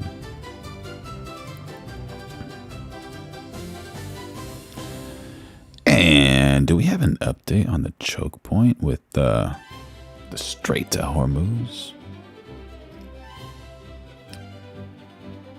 Oh, we got Jason Holmes, 6137, dropping in a super chat, saying that's crazy, man. That's crazy. Everyone, drop Jason Holmes a W in the chat. Thank you so much. I don't know if he knows what happens, but anytime that happens, we got to get Veronica in the chat. Veronica, please come here and say thank you to Mr. Jason Holmes. Thank you for your support. I love you. Wishing you and your family the best. Veronica loves you. Yeah, man, that is unreal. Unreal. Yeah. Thank you, Jason Holmes. Y'all can thank Jason Holmes for bringing out Veronica. There we go.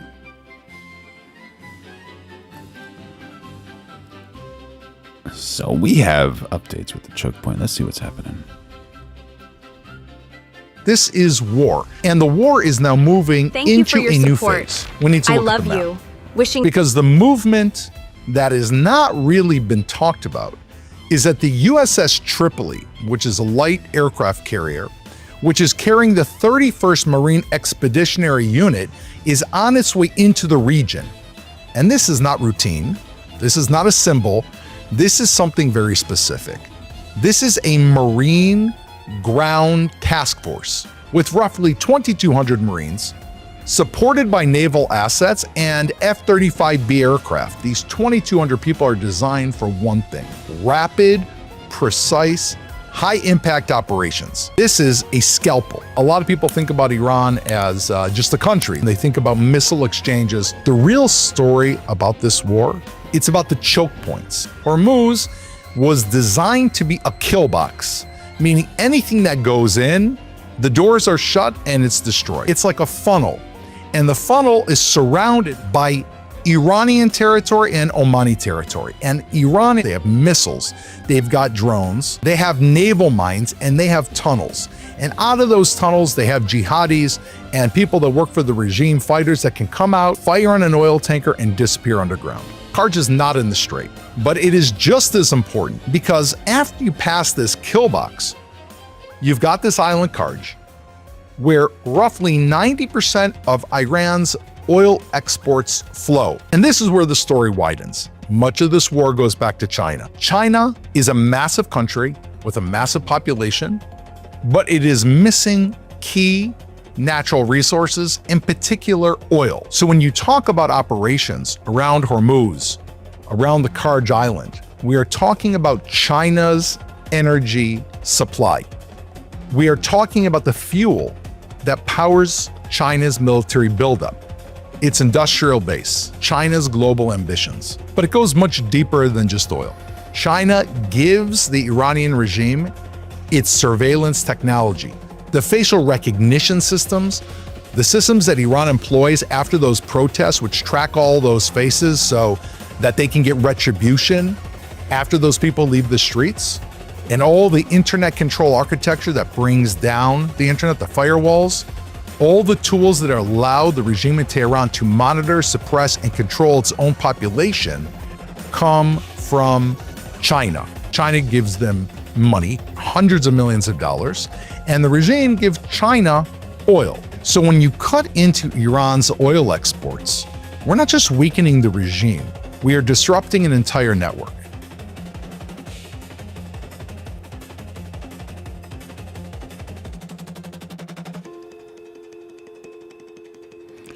Yeah, Hemi has jumped in the chat saying, not to mention Palantir also does facial recognition. What else does it do? What else does it do? What do you guys think about that company? Are you guys pro Palantir or nah? Not really. Not pro Palantir. How Thank you for your support. Oh, Veronica. I love you. Wishing you and your family How does the she best. pop up again? Oh my gosh. All right. Let's see. Is it going to pop up again? No. No. There you are. I see you. Thank you for your support. You're around there someplace. I That's where you are. Okay. Yeah.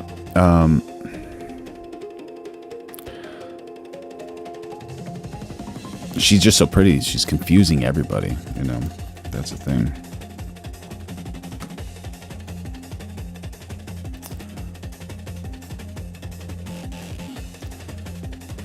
We have Conor McGregor saying he's coming back for sure, and Dana White kind of excited about it. He's saying, yeah, you know what, we're talking. It's going pretty well. It's not 100% yet, but it's going pretty well. For the baseball fans out there, we got a little quick one, and I guess this is like the celebration that's not a celebration. Don't know much about it, but this is just one for you.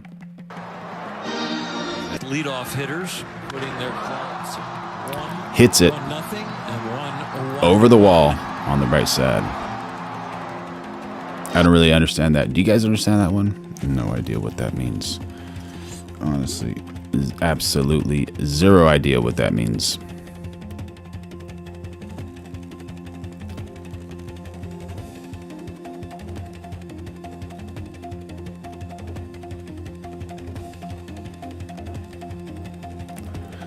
And who's receiving the Star Spangled Banner? We're gonna see right now. UK King and Queen arrive in the US.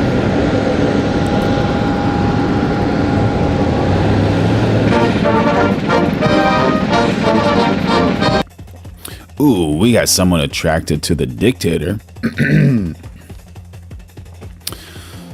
Thomas Tomad says, F word the dictator, Donnie. I don't know.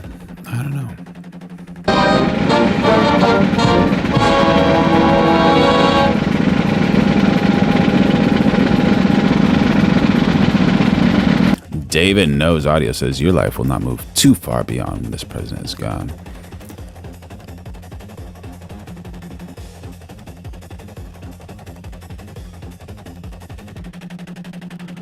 Lone Wolf and Cub says, if I was Iran, I would wait until Democrats are in charge and walk across the southern border. Not just walk across the southern border. Be able to vote, get free housing, have the American tax dollars pay for all that. Yeah, man, yeah. Shellhan jumping in on the chat saying, I'm calling it now. Who would win in a debate? Elite plans or Platinum Elite? My money is on Elite. Oh, thank you, buddy. Thank you. I'm not even seeing words from Platinum Elite. I'm not getting his chats for some reason.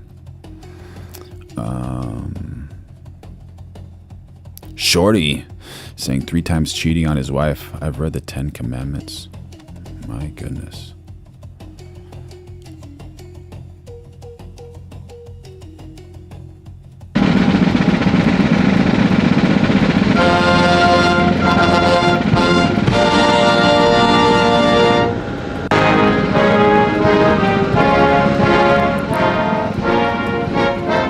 Brilliant sounds, all the horns.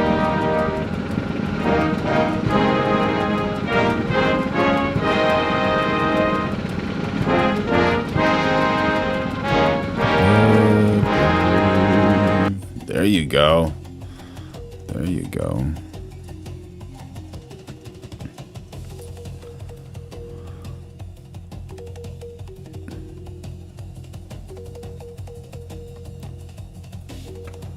We got Jason Holmes in the chat saying, I worked for Trump. I was a small engine repair at one of his golf courses in New Jersey.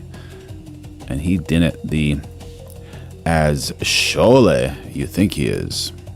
So he is not the as shole you think he is. Insider information. There we go. Oh, he is not. Okay. John says he is. John, did you shine his shoes? Like, how close were you to POTUS? And how dare you challenge Jason? Jason is the extremely kind man who brought Veronica into the chat. So give Jason some W's. Come on. What are you doing?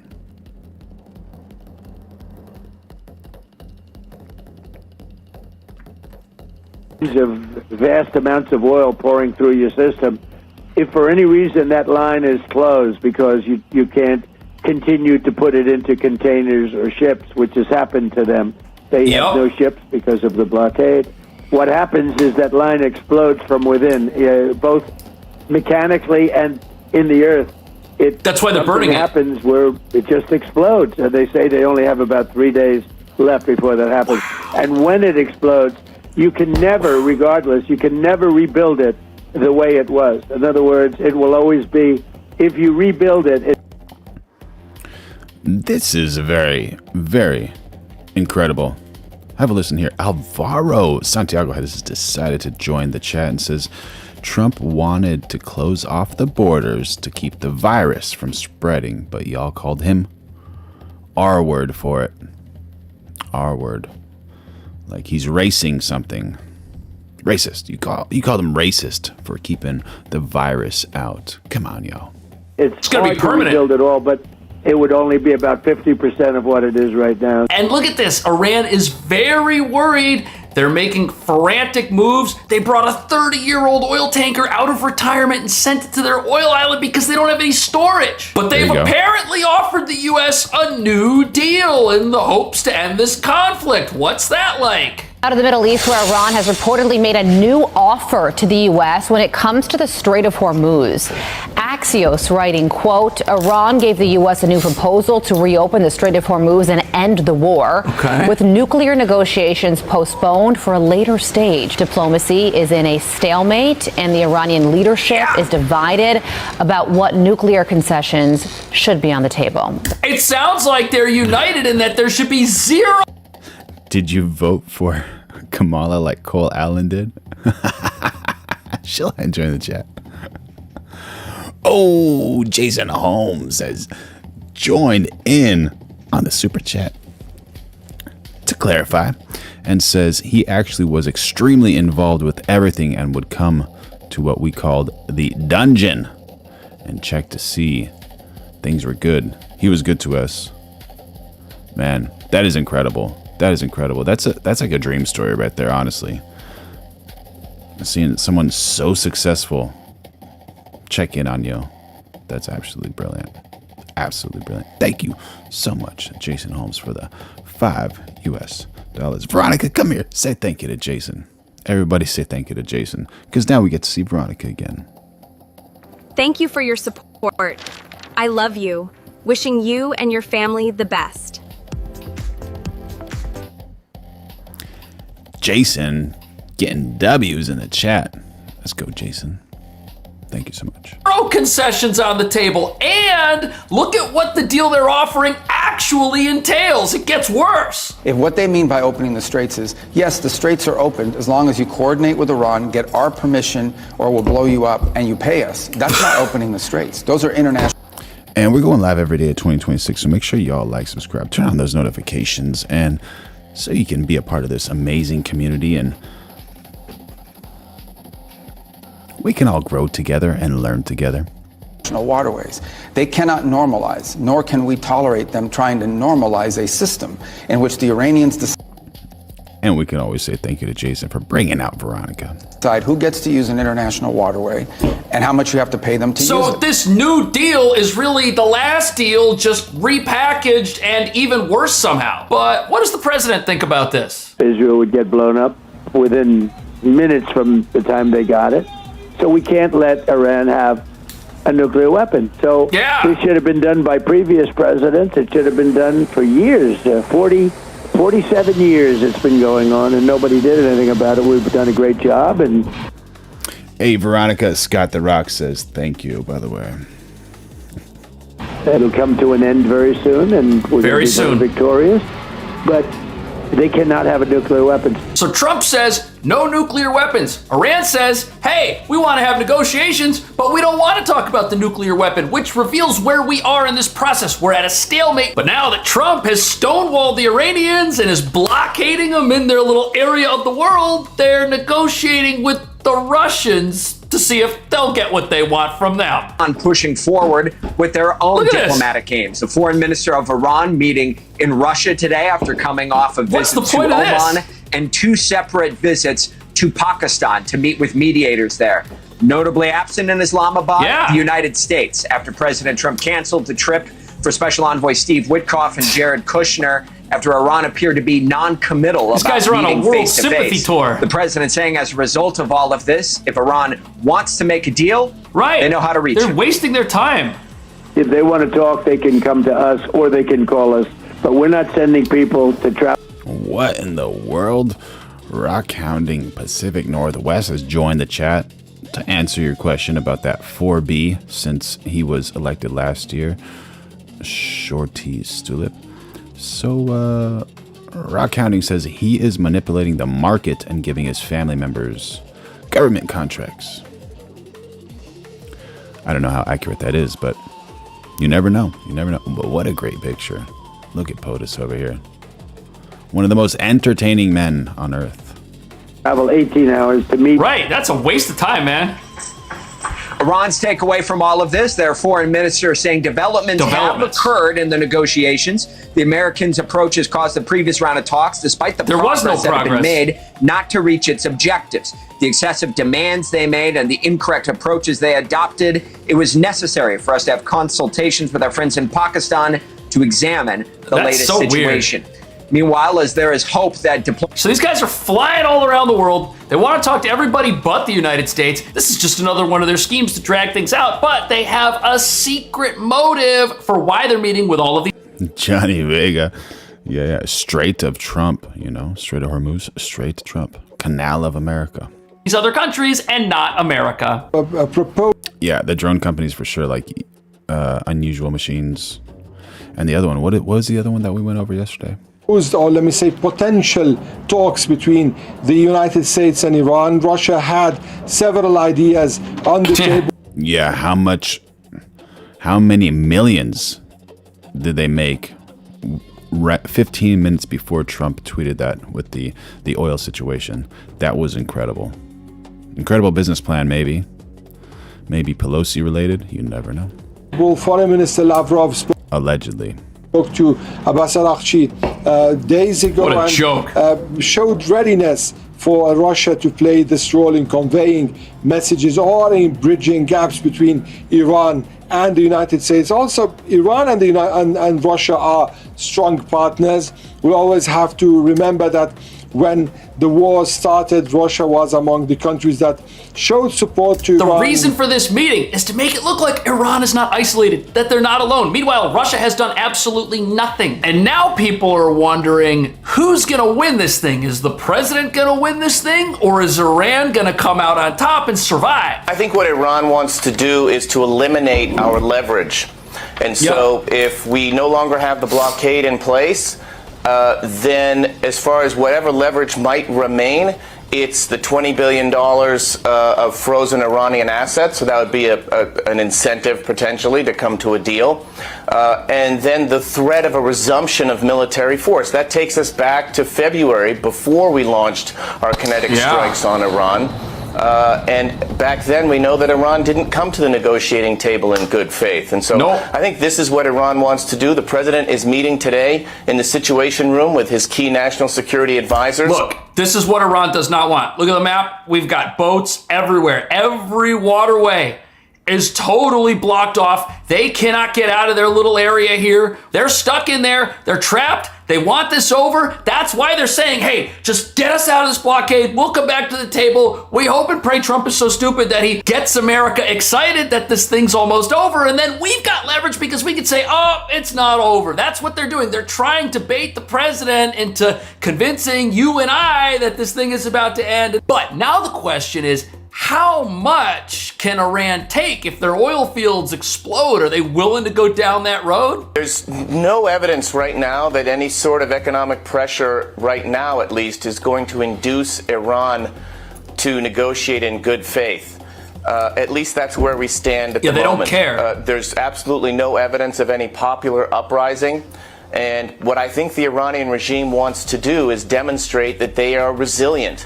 They're doing that to demonstrate to their proxy terrorists, Hezbollah, the Houthis, and their militias in Iraq, that they continue, in spite of U.S. military strikes, to lead this terrorist state. It looks like this regime has convinced... White Buffalo has joined the chat. How dare they do that to the beavers? My goodness. Are any beavers injured while extracting that? ...itself that it's got things under control at the home front. There is no popular uprising right now because the guys with the guns, they're the ones that are still in charge. So to them, if the only thing they care about is power and the only thing they want is a country to rule, why would they give that up? Even if the economy implodes and the oil wells and their production, why would they do that? Why would they fight until the end like this? Jason Holmes says no evidence because they turned off the internet. How long did that last? Did that last for quite some time, or was it only like for a few days? Unless they're making a major miscalculation and what they think isn't based on reality at all. These people are all the same. They are bona fide hardliners. Yep. And where they're coming from. Oh my goodness. As of late April 2026, Iran has enforced a near total 60-day internet blackout beginning around February 28, 2026, following military conflicts. This disruption, the longest in the country's history, severed international connectivity while enforcing a state-monitored domestic network. State-monitored domestic network. So maybe they can still use cell phones, but just not get on the internet.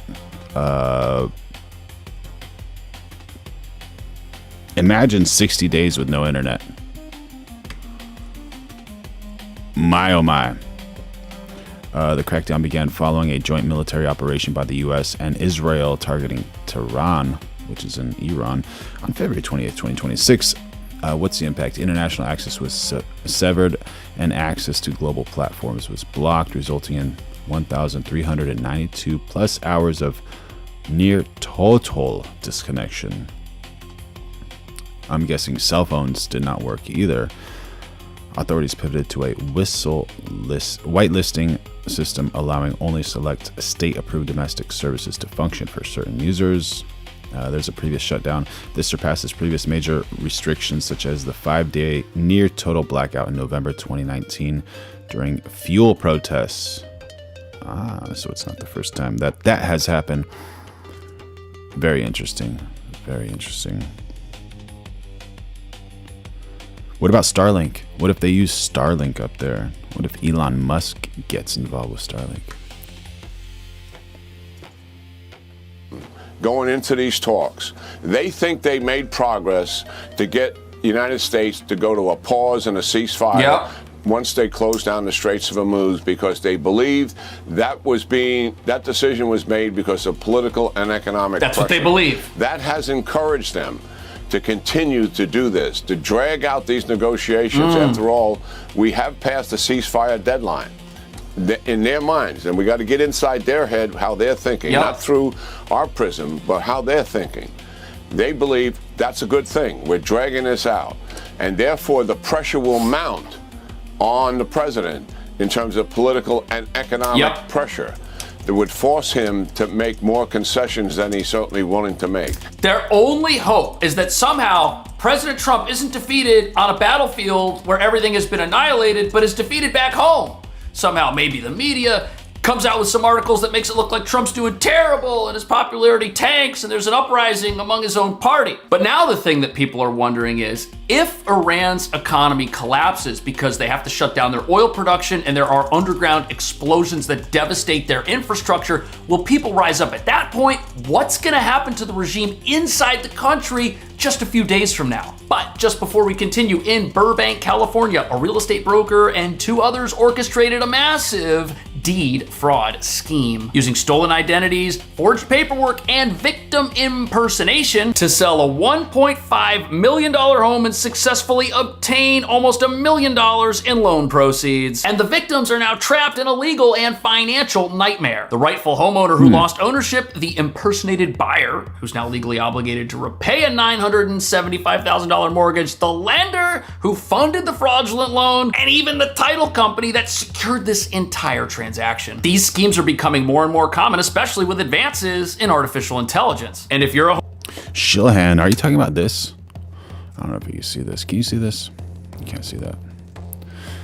We've got The Rock watching The View.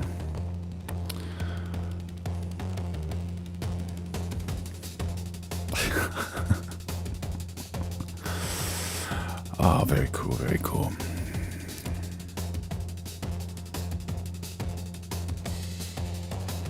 A homeowner without protection in place, this could be you. That's why I've partnered with Home Title Lock. EJR 1911, how you doing, buddy? Good to see you. We got Smoothest Basis 7086 saying Republican equals submissive. Submitting to the law. Obeying the law. There you go. Happy to have a Republican on the channel. So happy to, see someone like Smoothest Bassist just be so bold to say he's a Republican because he's submissive and follows the law. Very cool, very cool. But I could be sitting corrected. I don't know. I could be wrong. I'm wrong about so many things, man.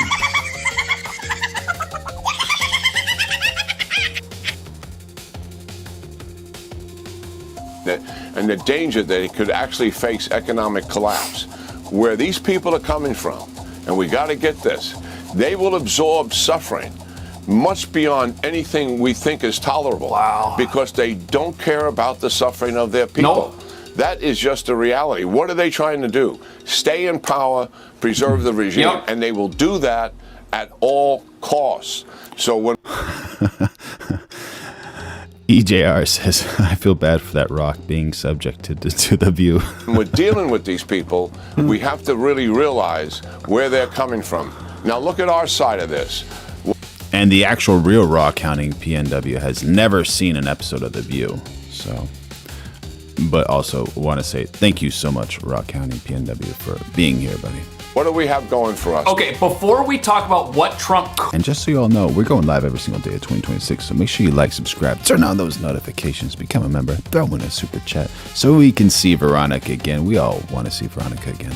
Could do to accelerate this in the near future or string the Iranians along as time runs out for them, you've got to understand their oil infrastructure, this is how the country runs. You've got so many people that go to work every day and work on this stuff. Now, if these refineries go defunct, if they go under, they stop working, they're shut down, and then there's all kinds of problems and they send everybody home, the word is gonna get out that the people of this country are being... All right, I think that he has some valid points, absolutely valid points. But we got to see, I don't want to out the guy who sent me this one, but we gotta check this one out, because I think this is moderately more important rather than the surface area stuff. There you are.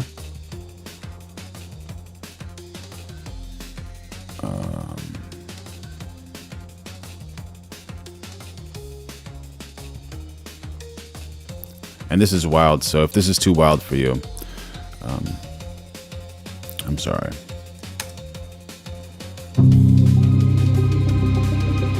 It begins with a flutter, a feeling of lightheadedness, as if floating.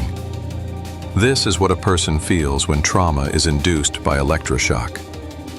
They call it monarch, named for the butterfly's transformation from a caterpillar to a dormant cocoon to a new creation, programmed to return to its point of origin. But this is no natural metamorphosis. This is a descent into a nightmare, a systematic shattering of the human soul to create the perfect puppet. The roots of this horror stretch back through centuries, through the hidden knowledge of ancient mystery religions, but its modern form was perfected in the 20th century's darkest chapter. Nazi Germany, obsessed with eugenics and control, pioneered the medical techniques. At Auschwitz, the infamous doctor, Joseph Mengele, the angel of death, analyzed the effects of trauma bonding and electroshock on children. In Dachau, inmates were placed under hypnosis and given hallucinogenic drugs. This wasn't just brutality, it was research. Yeah, all in the name of science, right? You need some top secret stuff. So this is the wild part about science. Like they almost, there's no rules because we're just like testing things, you know, which is kind of wild, right? After the war, this research didn't die. It was secretly imported into the United States. Under Operation Paperclip, top Nazi scientists were brought to America. One of them, General Reinhard Gehlen, Hitler's chief of intelligence, met with President Truman and Allen Dulles.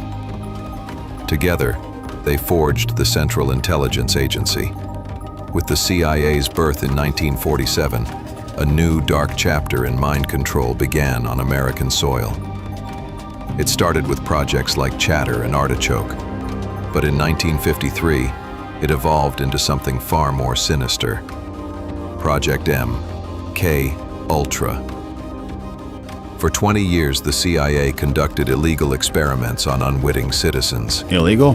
Using radiation, electroshock, hypnosis, and drugs like LSD. Their goal was to create the perfect Manchurian candidate, a sleeper assassin who could be activated by a key phrase. Buried deep.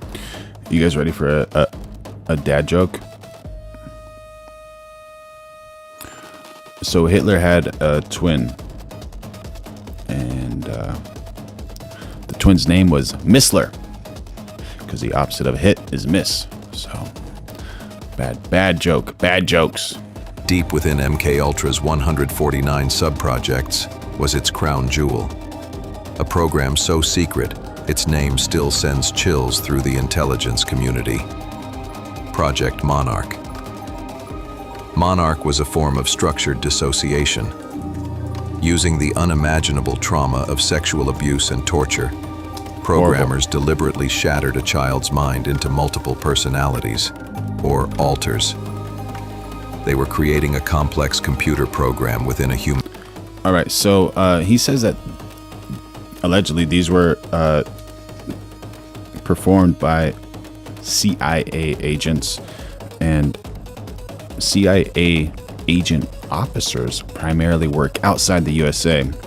So if you just take that into consideration, do you think that other agencies from other governments are performing illegal things on American citizens or other citizens that are outside of their country? And does this kind of put our current situation into context? Like maybe say there's Iran, Israel, and America in one situation and categorize them by A, B, and C. And you think A, B, and C have something to do with it, right? And D being Antarctica, E being like Iceland, and F being Alaska. Maybe Alaska has something to do with it, you know, or maybe Iceland. You never know. It's almost like sometimes these people that are put in front of you, it's almost always in human nature the person that's so far back that you have no idea has some type of input on the situation happening here. So like for people to argue about Donald Trump or Kamala Harris or Gavin Newsom,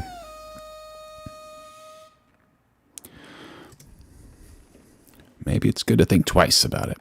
Human being. Each altar was a file, created through trauma and repetition, waiting to be activated by a trigger word. The victim became a slave, and the programmer, their master, their god. 75% of the subjects were female, chosen for their higher tolerance for pain. There's only one God in the world. Come on, buddy. They were used for covert operations, prostitution, and pornography. Bad. A former military officer connected to the DIA admitted, "These people are in all walks of life, from the bum on the street to the white-collar guy." To reinforce the programming, handlers used mediums saturated with occult symbolism. The Wizard of Oz and Alice in Wonderland were early favorites. Later, Disney movies were used to build in triggers for a new generation of monarch children. In Pocahontas, Grandmother Willow, a mystical tree, tells the hero to listen to her heart. In Illuminati systems, the willow tree represents the powers of Druidism. Its branches are used to whip victims in rituals. Jason saying so much we don't know, but BlackRock is a very sus corporation. Yeah, it's so wild that I think BlackRock took like, what is it, 90% of the rebuilding contracts in that issue happening on the east side of Ukraine. 80%. I think it might even be more than 80%. Unreal. And its deep roots make a person in a... Allegedly. And we're going live every day at 2026, so make sure you like, subscribe, turn on those notifications, become a member, send a super chat if you want. Trance feel like they are falling. Johnny Vega says, we are lab rats. Unfortunately, some could view it that way, but another thing to think about is do not be afraid. You know, the Lord is in control. Just try to be a good person, and being a good person pays, honestly. It's so much better. It makes your life so much better. Falling into an abyss. The programmers were monsters hiding in plain sight.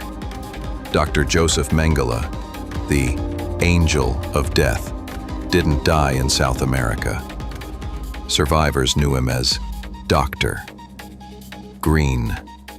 They remembered his gentle demeanor one moment and the explosive rage the next. They recalled his I love you not daisy game, where after pulling the last pedal, he would torture and kill one child in front of another he was programming. For decades, the project remained a secret, but slowly, survivors began to speak out. Kathy O'Brien, in her book Trance, Formation of America, detailed her life as a presidential model, forced into prostitution with the world's elite. Paul Bonacci testified that boys from Nebraska's Boys Town were taken to Offutt Air Force Base, where they were subjected to monarch programming by military officials and used for pornography to blackmail powerful politicians. The names are a who's who of infamy. Yeah, this is pretty heavy for me. This is like right on my limit. It's a little heavy. And one thing that I'm absolutely worried about is that the USA becomes this guy. And this is what I don't want. Absolutely do not want this. Thank you for your support. No, I want that. I love you. But is it gonna pop up again? Okay, no. All right. This guy over here on the right side, outside of the pool. Yeah, this is what I don't want the US to be. All right, on three. When I tell you to pull out a little, pull out a little. 1, 2, 3. Ah, shit. Fucking hesitated. I hesitated, hurt my arm. I hurt my shoulder. Oh, shit. I hesitated and I slipped. You know what? I should just... I hesitated and I slipped. Oh my gosh, man. That's what I don't want the US to be. I don't want us to hesitate and slip. I just want us to make the right decisions, man. The right decisions.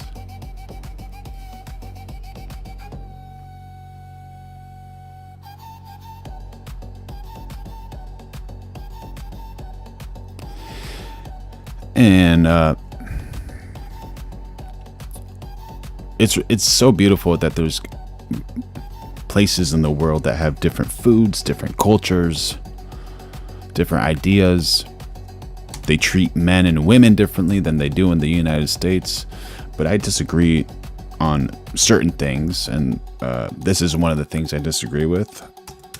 And it's actually very, very unfortunate because this is Sharia law in action. And as we can see, this here in this peach pink thing is a woman, and she's just getting, she's receiving pain by men at their whim.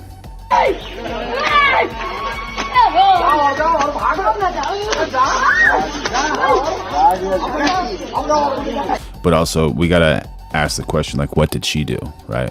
What did she do? This is bad, obviously.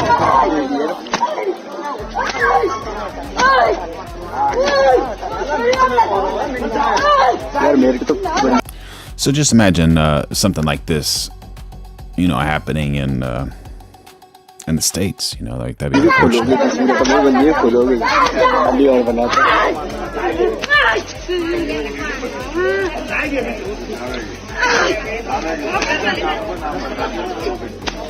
Say this happens in like New York, California, or Illinois, you know.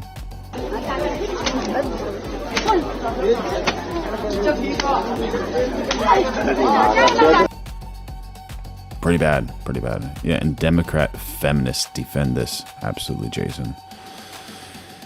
Yeah.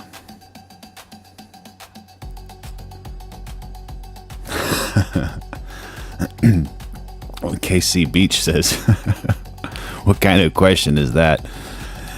A Shola, what did she do? I'm waiting for your response. I'm wondering if you know what she did.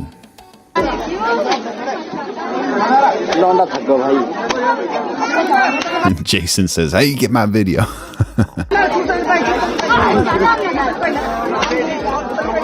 But that's referring to something else.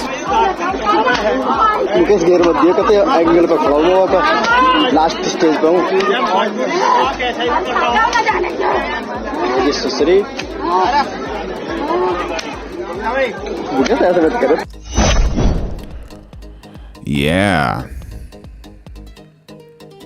I slam invasion. There you go. There you go. Just imagine that. People just kind of watching it like it's not a big deal, right?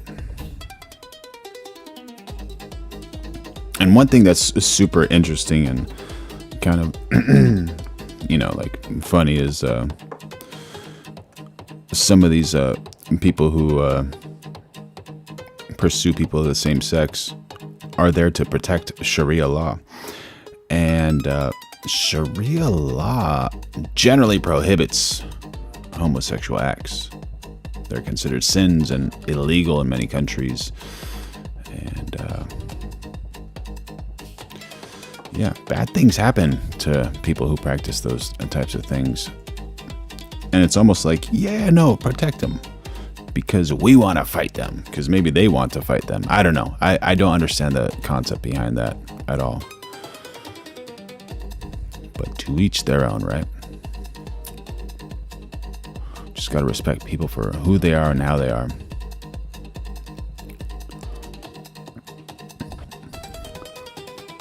And when I think about that, I just think like you're going up against a person that you cannot win against.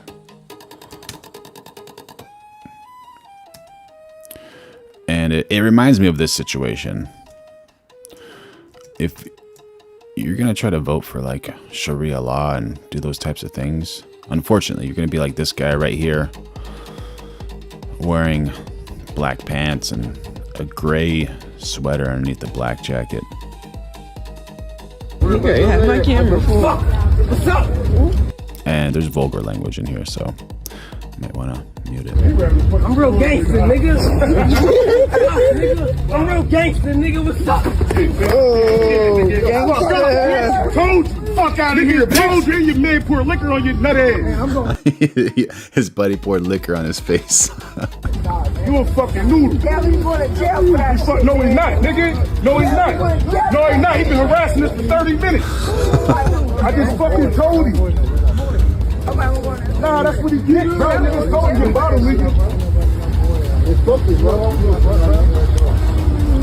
Boy. I'm fucking told the nigga go home. Man, shut up. Boy, you didn't do nothing. I didn't do nothing. Man, listen, I didn't do nothing, but I want the nigga telling him, you know, you don't fucking shit. Man, you was hustling. The niggas don't play with me. I tried to tell the nigga 30 times, nigga. The commentary in the background is kind of enhancing it some way. Man, I know. You had to try to fuck out. I told him to go home. You don't know what's going on. Nah, he's come on, I was over there. Mac a pussy. Hold on. Shit. Squared up twice. I came up the third time, so it was Squared up twice. The third time I told him he gotta go. You got what he deserved. You got what he deserved. Work your magic with me and shit, so we can. Oh, dude. His buddy drops him again, dude.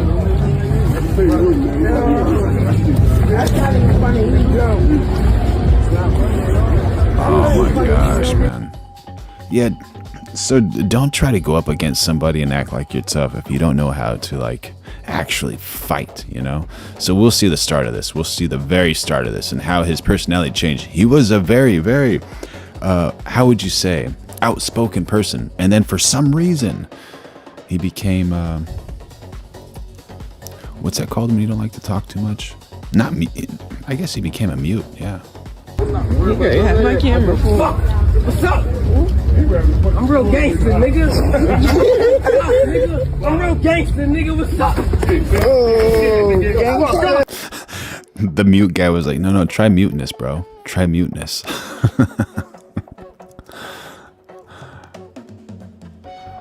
Oh my gosh, dude. Yeah, that's unfortunate. And you know, we can't end it like that. We have to end it always on a good note. Always, every single night, it has to end on a good note, y'all. It has to. And what better way than little kitties? And so he stops thinking he's gonna save one cat, and there he goes. He gets attacked by a bunch of cats. And they're not the mean cats like those cats. They're just cute cats, you know? So cute. Yeah, and so we're going live every day of 2026, so make sure you like, subscribe, turn on those notifications, and become a member. And just remember that I love you, the Lord loves you, your family loves you. And if the haters around you are hating too much, drinking too much of that haterade, just let that hate roll off of you like water rolls off of a duck's back. All right, y'all, we will see you tomorrow.